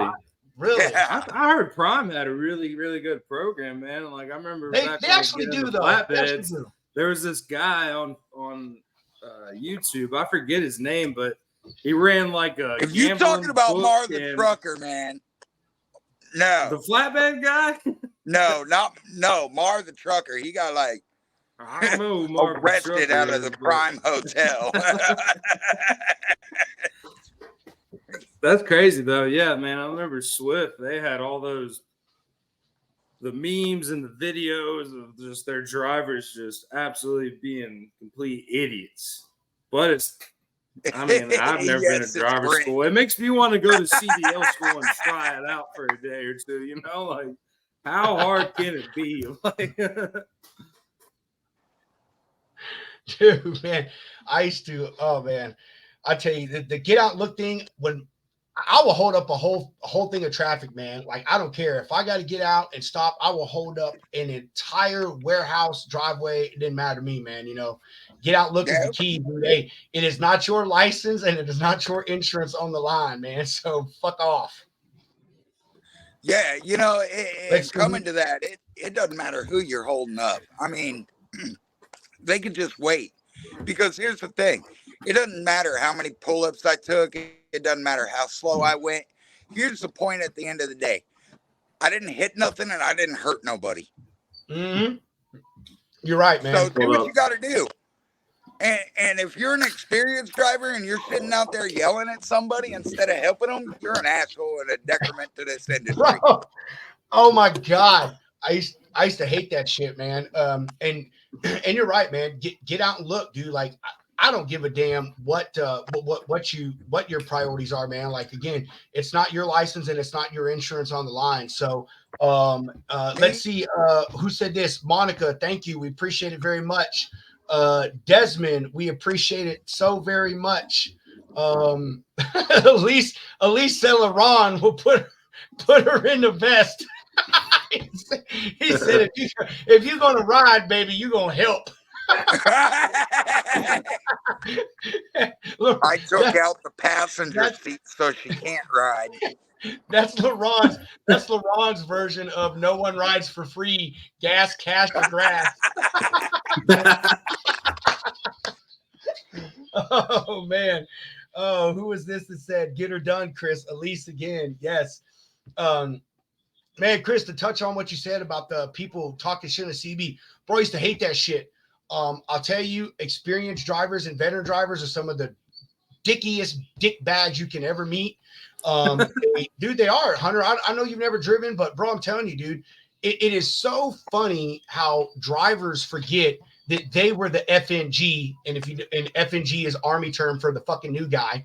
They don't remember when they were the FNG, man, and they were being taught and had problems backing and stuff, dude. I was never that guy, Chris. I always got out. I always helped my fellow driver because you know what? I understood that if it was me in that position, I would really appreciate a ground guide myself. So, yeah. Hey, man. You remember when guys would actually accept your help? Go ask a new driver today if they want help and see what they tell you. Really? Yeah. No, I got that fuck off. I know what I'm doing. That's the answer you get most of the time anymore. LaRon's laughing his ass off. I honestly believe it, Chris, man. I will tell you, dude, that when I stopped driving, bro, so I drove for a cumulative of 10 years. But once I graduated with my logistics degree, I took a break and tried going outside the truck, and then I came back to it. And it was about a three-year break there. So, man, over that 3 years, bro, when I came back on, dude, nobody used the CB. Man, when drivers are trying to pass you and they get in front of you, nobody flashes their lights to let them know that you're there, or if at night interrupt your lights. And if you're a driver that flashes your lights at another driver, you're a dumbass and you're part of the problem. And then when the other driver tells you to get over, no one interrupts their trailer lights. Like, dude, it was so crazy the vast difference that I had seen in driver camaraderie in just the 3 years that I had left, man. And then nobody magically knew how to drive standards anymore. That was also the funny part. See, and that's where Truck Drivers of America charity comes in too. Like your wife just said, drivers need to support each other. It's coming right back to that. Support each other at all times. And Truck Drivers of America charity, that's what we're here for, to help support one another and give drivers that outlet and give drivers that help. Sometimes, we're asking questions and getting questions answered. Some people know things about flatbed. I don't know. Some people know things about end dump. I don't know. It's all about that camaraderie and bringing back that support that we so much need in this industry. And we got people on our Discord channel that one lady is we call her frenemy, but she's a DOT officer. Now, she can't give us a ticket for anything if she knows us in particular, but if it's something unsafe, she's gonna fucking say something to us. Same thing with you guys. Being brokers, shit, come join the Discord channel. Give us information. For sure. We don't even know. Let's go. Yeah, I couldn't imagine as a DOT officer, like, I'm sure she's seen some things that bring up, concern, like guys that are just absolutely burnt out, just stressed to the bone, like, got to get this done. And there's no escape from that, it seems. Facts. At the charity group, we're just trying to bring the brotherhood back into trucking. And by brotherhood now, let's touch on it because it doesn't get touched on. There's women in trucking too. There's women in logistics, women in DOT, women in brokerages. We're bringing back the camaraderie. So let's just use that term. it's not all about a brotherhood anymore, because it's not just us brothers out here anymore. And we all need to show each other love and support.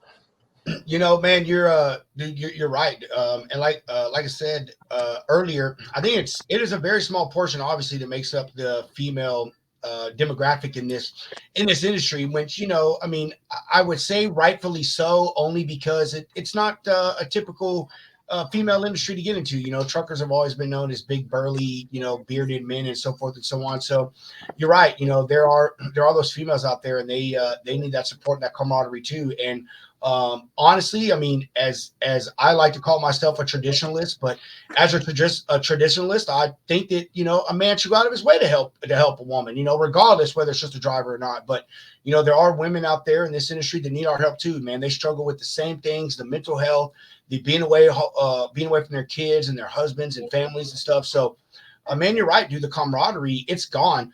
I remember when I started driving in 2008, man, the guy that I learned from, Donnie Powell, his dad and his mom had a cumulative of damn near 40 years of industry experience.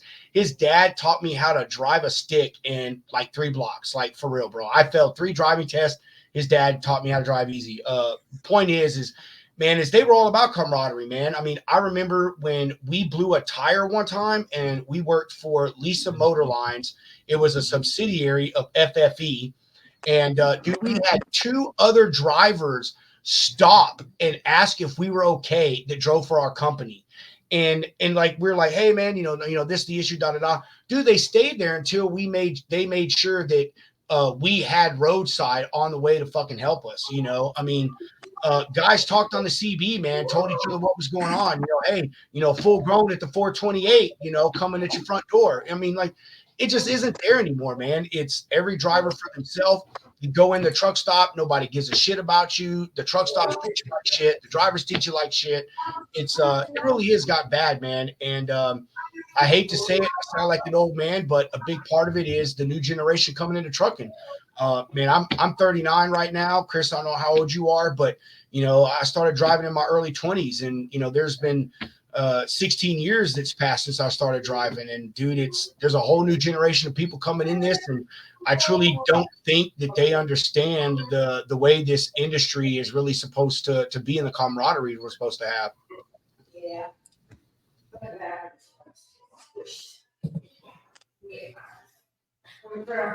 I wish I could touch on this, but I'm not a truck driver.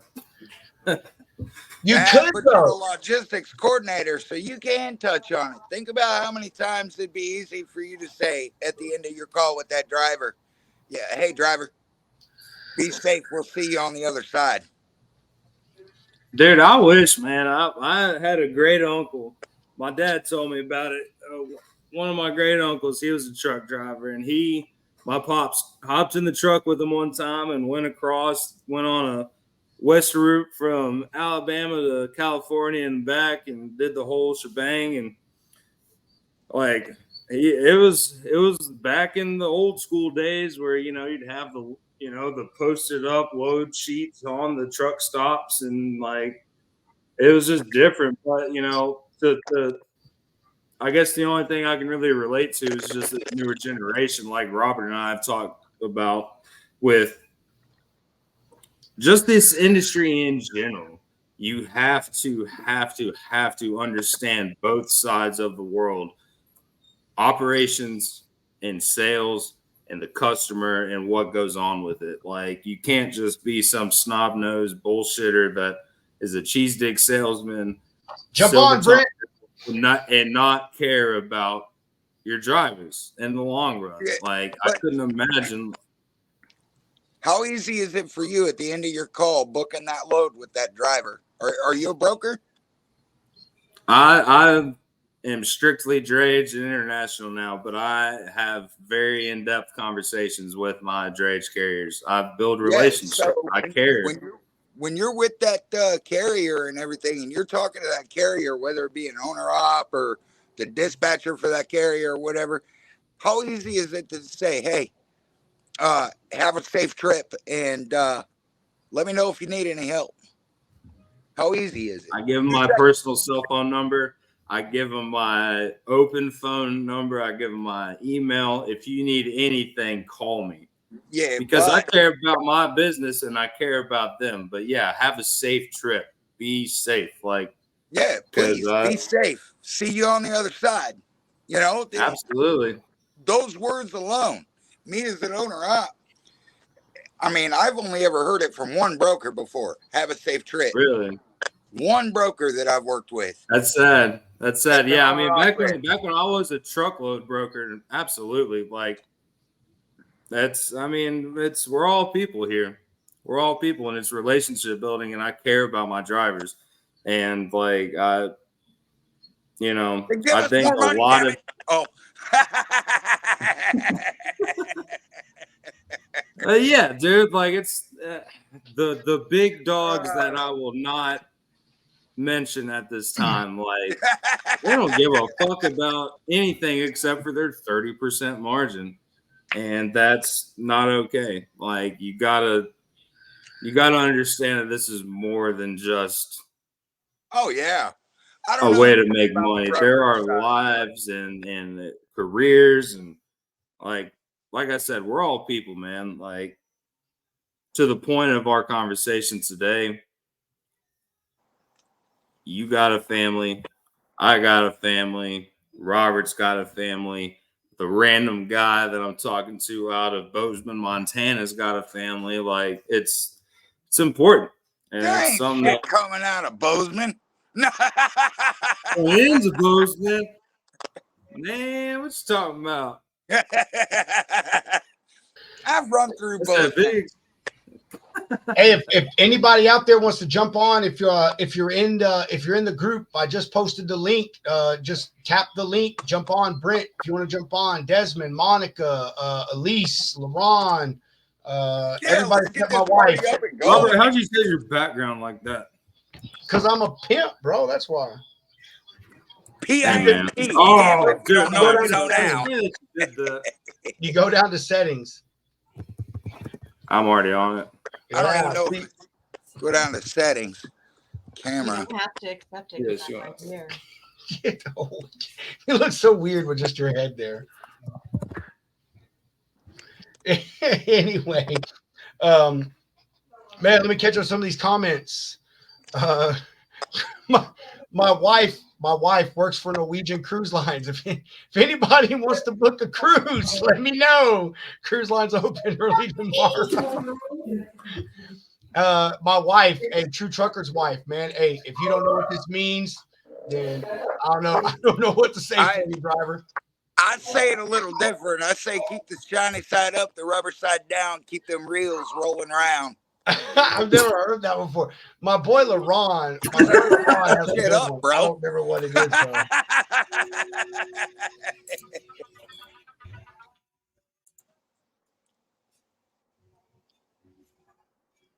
Dang, that won't look that cool. Oh, so it's live. Oh. So sorry, man. That was my arms dealer. I'm joking. It was my driver telling me he was empty. Anyway, look at you working late. Do you remember your time zones now? Dude, I'm always working, bro. Dude, shut the fuck up, Hunter. Shut your nasty mouth. Shut your nasty mouth. I'm always. Hey, working, I brushed bro. my teeth. I brushed my teeth, son.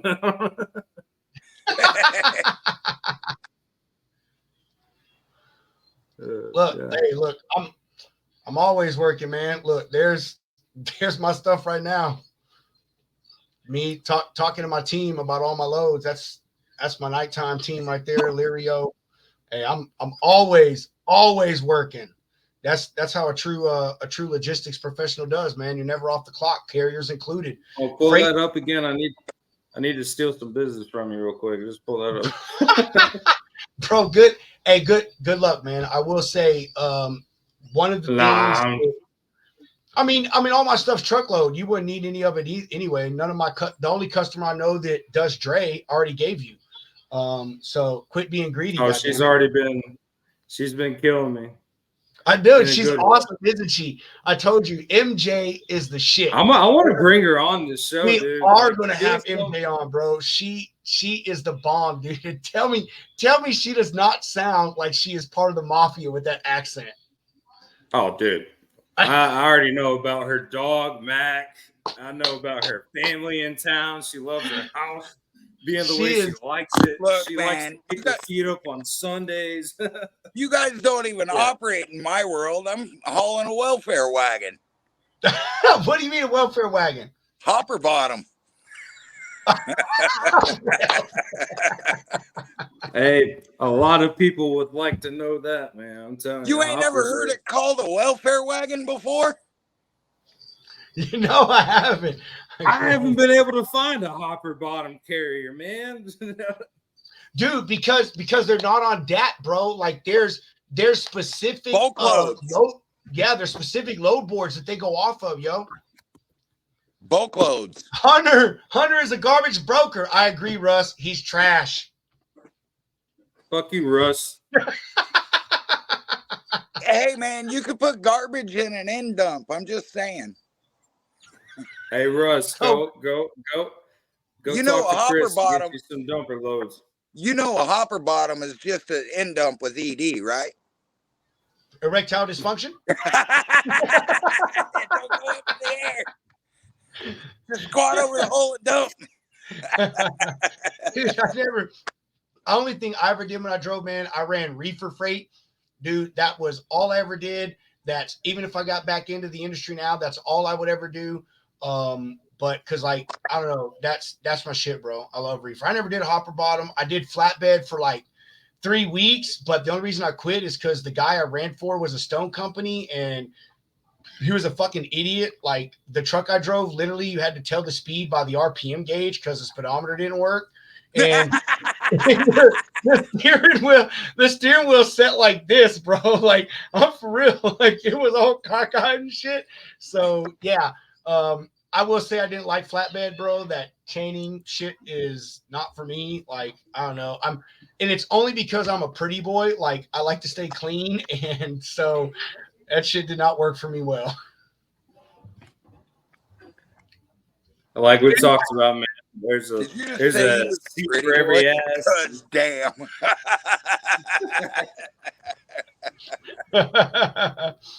He said, I want to get in on Face of a this one. I got- TSA agent. Russ, where you at, man? Hunter, send him the link. I don't know. Is Russ in the industry? Yeah. Russ, where you on? Facebook? I think Yeah. he's on your page. He has to be on your page, bro. Let me see here. Send me the link Hey, there, Rob. just hit invite at the bottom and it'll pop up with the link. Yeah, Rob, I think we've been talking now for almost 2 years. At one point, I was an admin on Freight Brokers page. You were, dude, and the only reason that I removed you is because I removed everybody, and it had nothing to do with like what y'all were doing because nobody was doing anything bad. But when I decided to try to move the page to monetize it and do this show, I just removed everybody because I knew there was going to be tons of notifications, tons of changes. And, you know, even though you guys are more like my overseers and moderators, I just didn't want y'all to get overwhelmed with all the bullshit that I'm doing. Because as an admin, which Hunter's a moderator, you get all the notifications for everything that I do. So, like, that's it, bro. Like, it wasn't nothing personal. I mean, Nah, I didn't take it personally. I love If you need me staring- again, holler. If you need me again, holler. I don't mind. I will. Notifications don't mean shit to me. If I'm on, I'm on. I feel you, bro.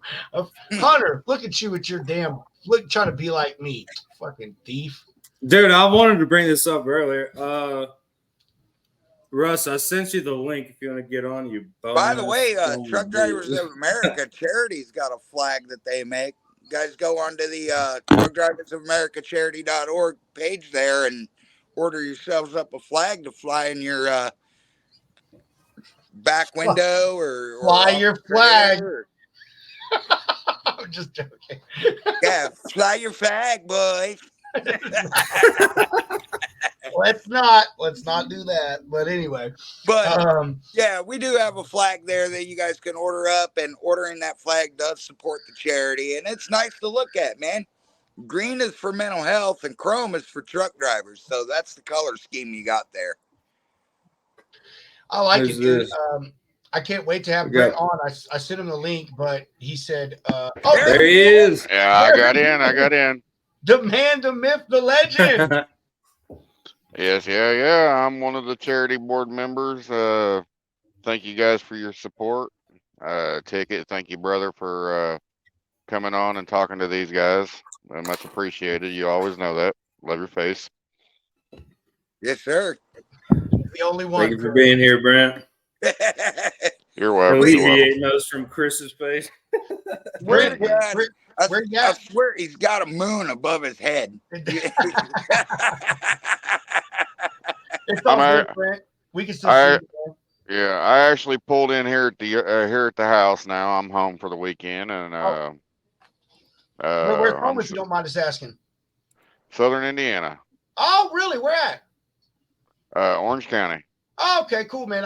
The last run I did, even though it was Northern Indiana, I used to do I did a dedicated for Dan and Yogurt up to Plymouth and back to Fort Worth. Right. A good little run. Yeah. Oh, I mean, only thing I hate about Indiana is the shitty ass roads y'all have. You ain't What's run going up on your side of the 287 world today, lately, Brent? have you?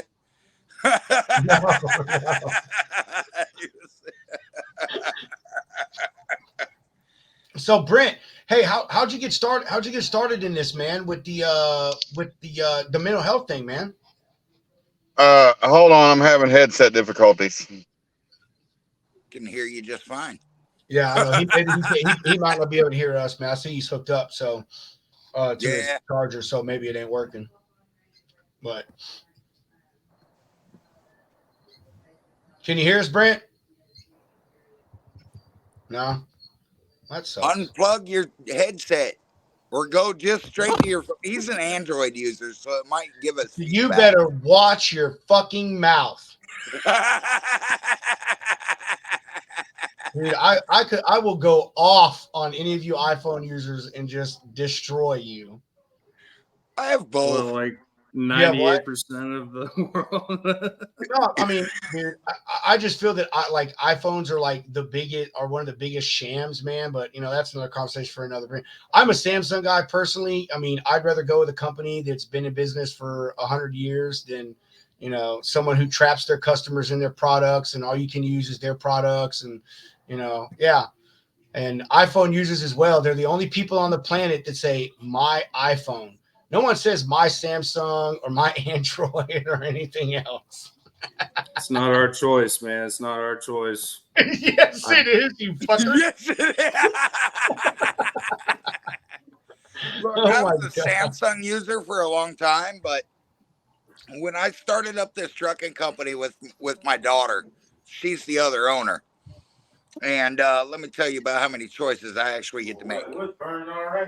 I'm back. But it was Don't easier listen. to communicate because she was an iPhone user, so I got on the platform and it's been okay. But I still got the Android platform in the background somewhere. Because it's Don't- what I know. Don't All right, listen. Brent's back. Don't listen to the stories. I know. I know, Brent. I don't know what kind of phone you have, but I'm a Samsung guy, man. I switched to Samsung when I got on the Office side of this, and I'm a Note user. I've been a Note user for as long as I can remember, and yeah, I know. Fuck them iPhone people, Brent. I'm with you. I can't say that anymore.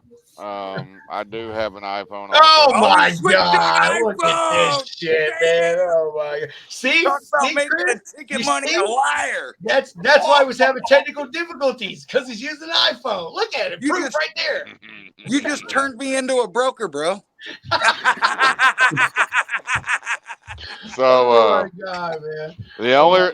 the only reason I have the iPhone is for doing TikTok. TikTok and charity business. So let me tell you. TikTok actually gives feedback on the Android phones. It really Let me- does. Let me say, if you have to explain and say the only reason I have something, you bought the wrong product. Right. Facts. Facts. No. Fucking facts. Oh my god, man, that's so good shit, dude. Brent, we've been on so long, we lost all our viewers, man. But dude, we are going to have you back on, man. We would love to highlight you guys again. Like I told you my message, brother. I drove for 10 years, man. I did local, I did OTR. So I've been there, done that. I've missed every important thing you can think of, birthdays, anniversaries. The only things I never missed were Thanksgiving and Christmas, and that's it. And that's because I told him, if you don't have me home, I will park this fucking truck and get a plane, and you can eat a dick.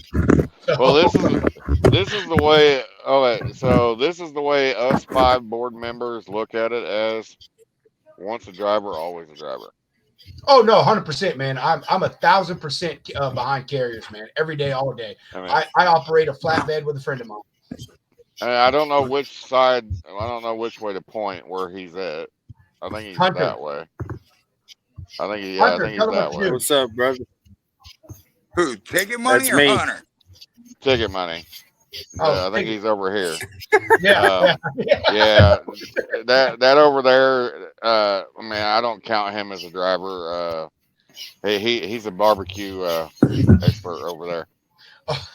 Well, yeah, dude. We got to get together on some bar. We're both Texans. I totally did not realize you were a Texan, Chris. Like, Yeah, you did. We talked about it I know. almost 2 years ago, bro. I know No, we did no, though, but I have a traumatic brain injury, so like I mean I seriously do not retain information on a long-term basis anymore. So Oh, okay. that's why I'm a sticky note.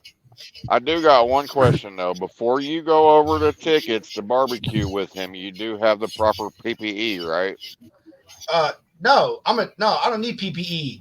I don't need, That's how I had my accident on July 4th and ended up in the BAMC ICU here in San Antonio. what? How? Barbecuing. I Blew yourself up? grill flash fired me. You what? The barbecue grill flash fired me. Fuck! I'm never coming to eat at your house. God damn! I inhaled the fireball, dude. Holy shit! I'm Ticket. never coming to your house to eat. Ticket. That is the wrong kind of fireball we were talking about, sir. Yeah, right. Yeah, like when my brother-in-law said, "Hey, let's take fireball shots," I don't think that's what he meant. Oh man, dude! If I were to come to your house, I'm going to eat. I'm like, Chris, are you done cooking before I get there? No, I'm fucking ordering KFC. Shut the fuck up. Oh, hey, I will eat the shit out of KFC. Don't threaten me with a good time. Shit, man. I'll tell you what, dude.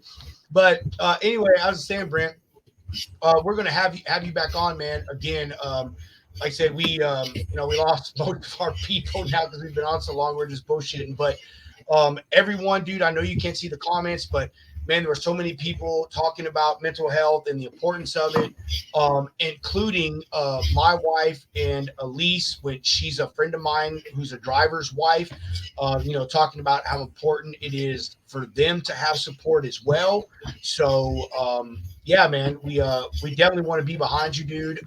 Hunter's never driven, but he's in this industry. He does drayage and international. So he deals with drivers, and I think that he has a good understanding, of what we all go through. You know what I mean? So yeah, definitely want to have you on again, man, and highlight you and kick Chris's ass off. Right. Some of our board members don't Facebook.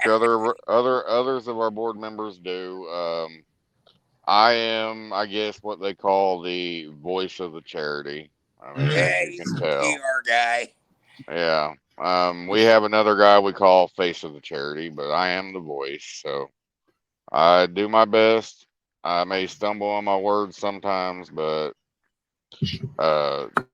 everything is got a purpose in life, and our charity family is out to take care of everybody that is a trucker, was a trucker, and their families. It all freaking matters. All freaking matters. And I mean, honestly, in my opinion, I mean, I don't know how you all feel about it, but in my opinion, there's a couple things in a trucker's life that weigh on his mental health: family, finances, and just sure out brotherhood, sisterhood. I agree 1,000%, man. We touched on the camaraderie thing. We didn't touch on the money thing, but I will tell you, even though I was only ever a company driver, I thought about going owner operator so many times. I just was too much of a pussy to pull the trigger.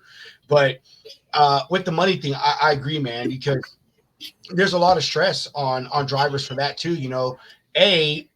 Most men are the breadwinners. I mean, even in this equal community society that we want to be in right now, the fact of the matter is that men are still the majority of the breadwinners. And if you're a truck driver, as they say, if the wheels ain't turning, you ain't earning. So, I mean, it's a constant stress to get those loads picked up, get them delivered, make that money, get that money in the bank, whether it be via your paycheck or if you're an owner operator, getting that load factored. And you're right, man. The loneliness out there is just, it's unbearable sometimes. I don't think a lot of people realize, even in today's world of technology and the FaceTimes and all this shit that we do, that it's lonely out there, man. It truly, truly is. I mean, it's just you. And if you're like me, when I was a driver, to be honest, I didn't talk to other drivers because they were so fucking depressing that I didn't want to deal with it, because all they did was complain. And so, like, in a way, more so nowadays, you don't have people to talk to. Just like Chris and I were talking about earlier, that drivers today are not like they were 10 years ago, 20 years ago, man, where they got out and taught you how to back when you're a new driver. They helped you fill out your logs and teach you how to do logs, if you were a new guy, or, teach you how, truck stops work, man. I mean, I remember when I was a new driver, dude, pulling up to a fuel pump was one of the most confusing fucking things that I'd ever done in my life up to that point. And I was a reefer guy, and that made it even more confusing because I had to choose several pumps. So, it is, man. It's so a while ago, you asked me a question of how we got started and how the charity group, how our charity family came around before I had technical difficulties because Ticket caused them. So our charity group, our charity family, we had 5 of us drivers. We were helping out as much as we could on TikTok. We were doing fundraisers, raising money up for drivers and everything we could. And just one day it just clicked. All of us were all in a live together, and we got into a group phone call because somebody was needing help, and we were discussing how best to help them out with a fundraiser.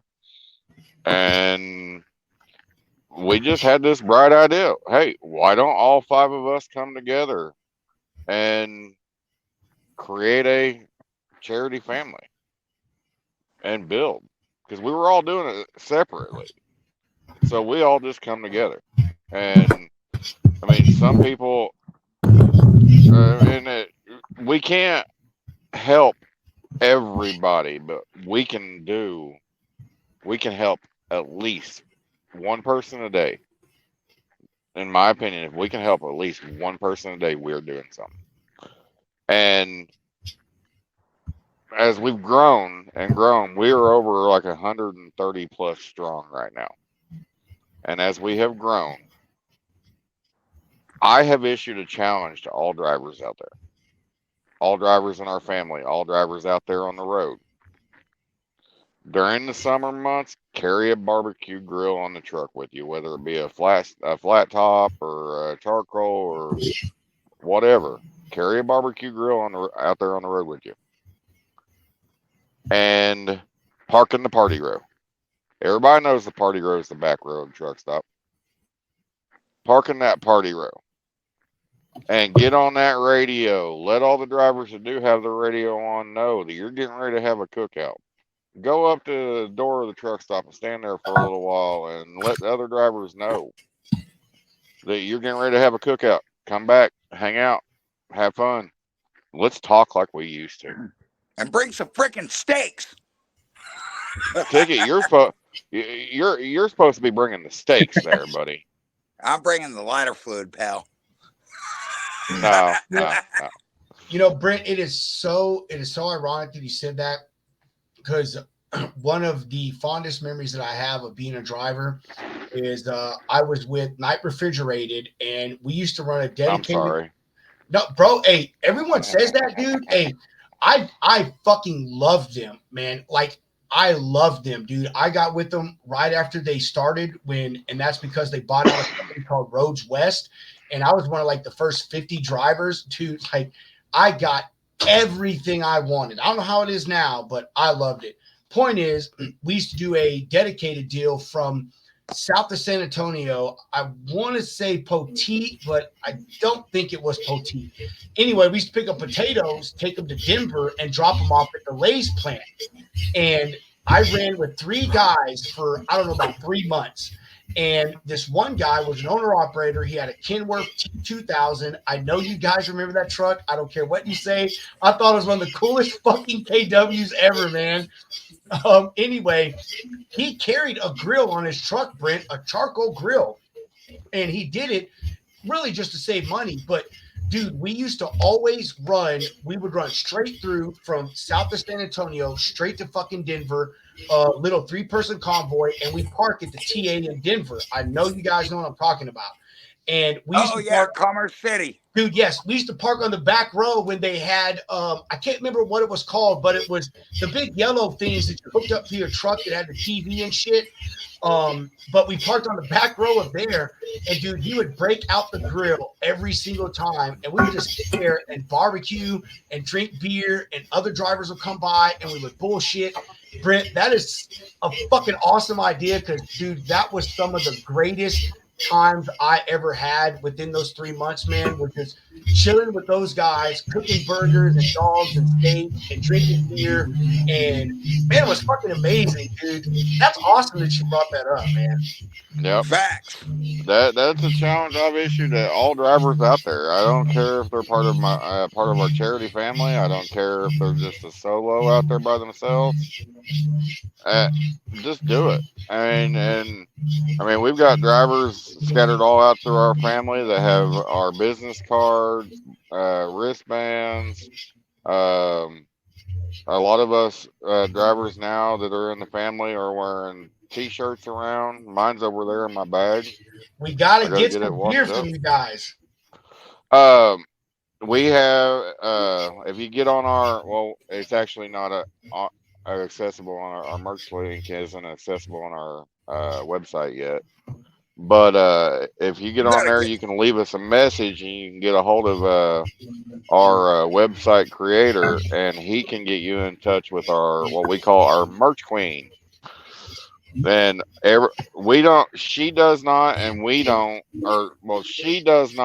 get any kind of profits from the merch that is sold.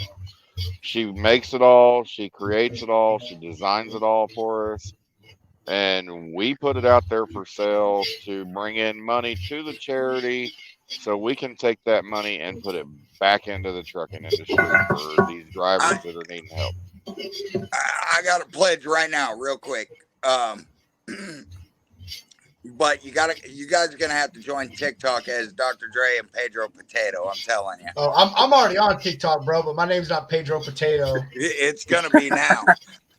Dude, my boss gave me that name, so I'll tell you real quick. My name is Robert, obviously, and Robert is such a common name that my dad, I'm the third, so my dad and my grandpa. My dad, when he goes to restaurants, instead of saying Robert, when people call you, he would say Pedro, because Pedro is Spanish for Pete. And so, like, I do the same thing. I go out to eat or anywhere, and they say, "What's your name?" I say Pedro. Well, I used that in my work, man. I mean, and so my boss, he started calling me Pedro Potato. And like, I just fucking love it, bro. Like, it's so cool. I was like, fuck Just yeah, Pedro Potato. I love that shit. Make it your tag on TikTok, bro. Yeah. I mean, I'm telling you, you'll grow it. Dude, Ticket Money's growing a little bit. 379 Brent's growing a little bit. Sassy Truck at Tiff's growing a little bit. Look, guys, I tell you what, whatever name you decide you want on the front of your shirt, I will buy you a charity t-shirt. No, you Dude. won't. You're grounded, sir. Dude, You guys right here. You're drunk. It's Go to one bed. charity t-shirt. You guys can wear the t-shirt. It's driver green.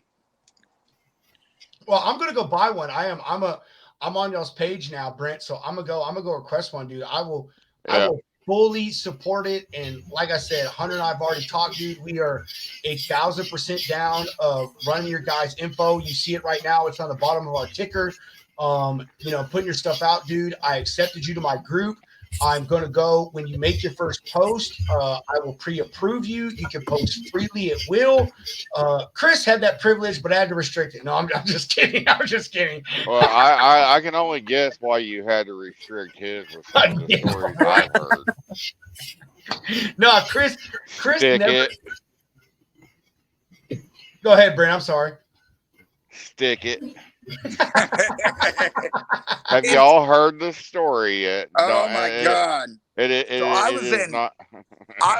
is not a pretty story, okay? It's not for the faint of heart, I'm telling you. So I was in Flagstaff, Arizona, right? And I was out at a truck stop, cafe area up there, and I took the dog out of the truck. And Boomer, he's a good dog. He's a Shepherd Terrier mix, 80-pound fur missile, I'm telling you. And I had him out on a leash. Well, there was a dog that was off leash and away from his owner. I didn't even spot the owner.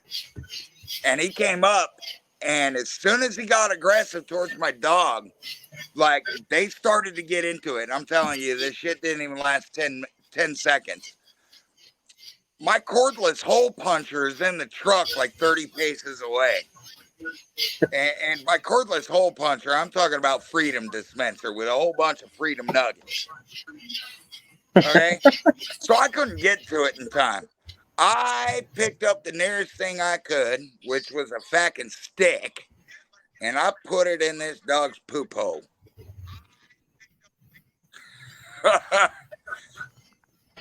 Now, let me tell you what happened. People's animals. Yeah, all right. Here's the thing: the owner wasn't around. He wasn't recalling his damn dog. The dog had on a tactical vest and shit. Okay, he wasn't recalling his dog. I ended that dog fight because I don't want my dog to get hurt. I ended that dog situation up. I put my dog in the truck, and all I heard as I was getting into the truck was, "Hey, what the fuck?" And the dog going, "Arr!" I was gone. I put it in gear and I was gone. I hit the brakes before I even left, before I even got in the driver's seat. I had released my brakes. Ticket, we were interfering with kitty duty, buddy. So, dude, I'm actually about to have to jump off. It's only because, like I said, my wife works for a cruise line, so she have to work on the weekend. She gets up at 8, and our fucking cats, dude, they go. It's witching hour at like 9 o'clock. literally, Get a dog. Running Get a dog. Right, dude. I'm a dog person. Hey, listen, I just put down my Rottweiler about a month ago, and dude, like my heart still hurts. She's actually buried in my backyard underneath a crepe myrtle that she fucking chewed down to a stump when she was a puppy. So I am a dog person, bro. My son had a cat, and then after we lost our dog, my wife was like, "Well, I'm gonna get a cat buddy for our other cat." So right now, I'm a cat person, but I just got to get over my dog being lost, and I'm gonna go get me a shelter dog, man, because I think that it's important to fucking adopt dogs and not buy them from breeders and shit. So absolutely. Yeah, but I do love my little kitty. One of them is named Sabo. if you're a gun person, Sabo is a type of ammunition. So let me tell you how fucking cool I am as a cat dad. And our other cat is, like I said, named Princess Leia after Star Wars, because my son is a Star Wars geek and his cat's name is Vader, and both of our cats are black. So I named ours Princess Leia. So they're fucking, so yeah. But I love you guys. I truly do. Hunter, bro, you know it's always an honor to chill with you. Chris, I can't thank you enough. Yes, fucking heart there, guy. I love you. Yes. Brent, man, I wish you could have been on with us the whole time, but we are surely going to have you back on. This is something that's definitely important to me and everybody else in this industry. So with that said, I love you. And as I always say, chunk the deuces.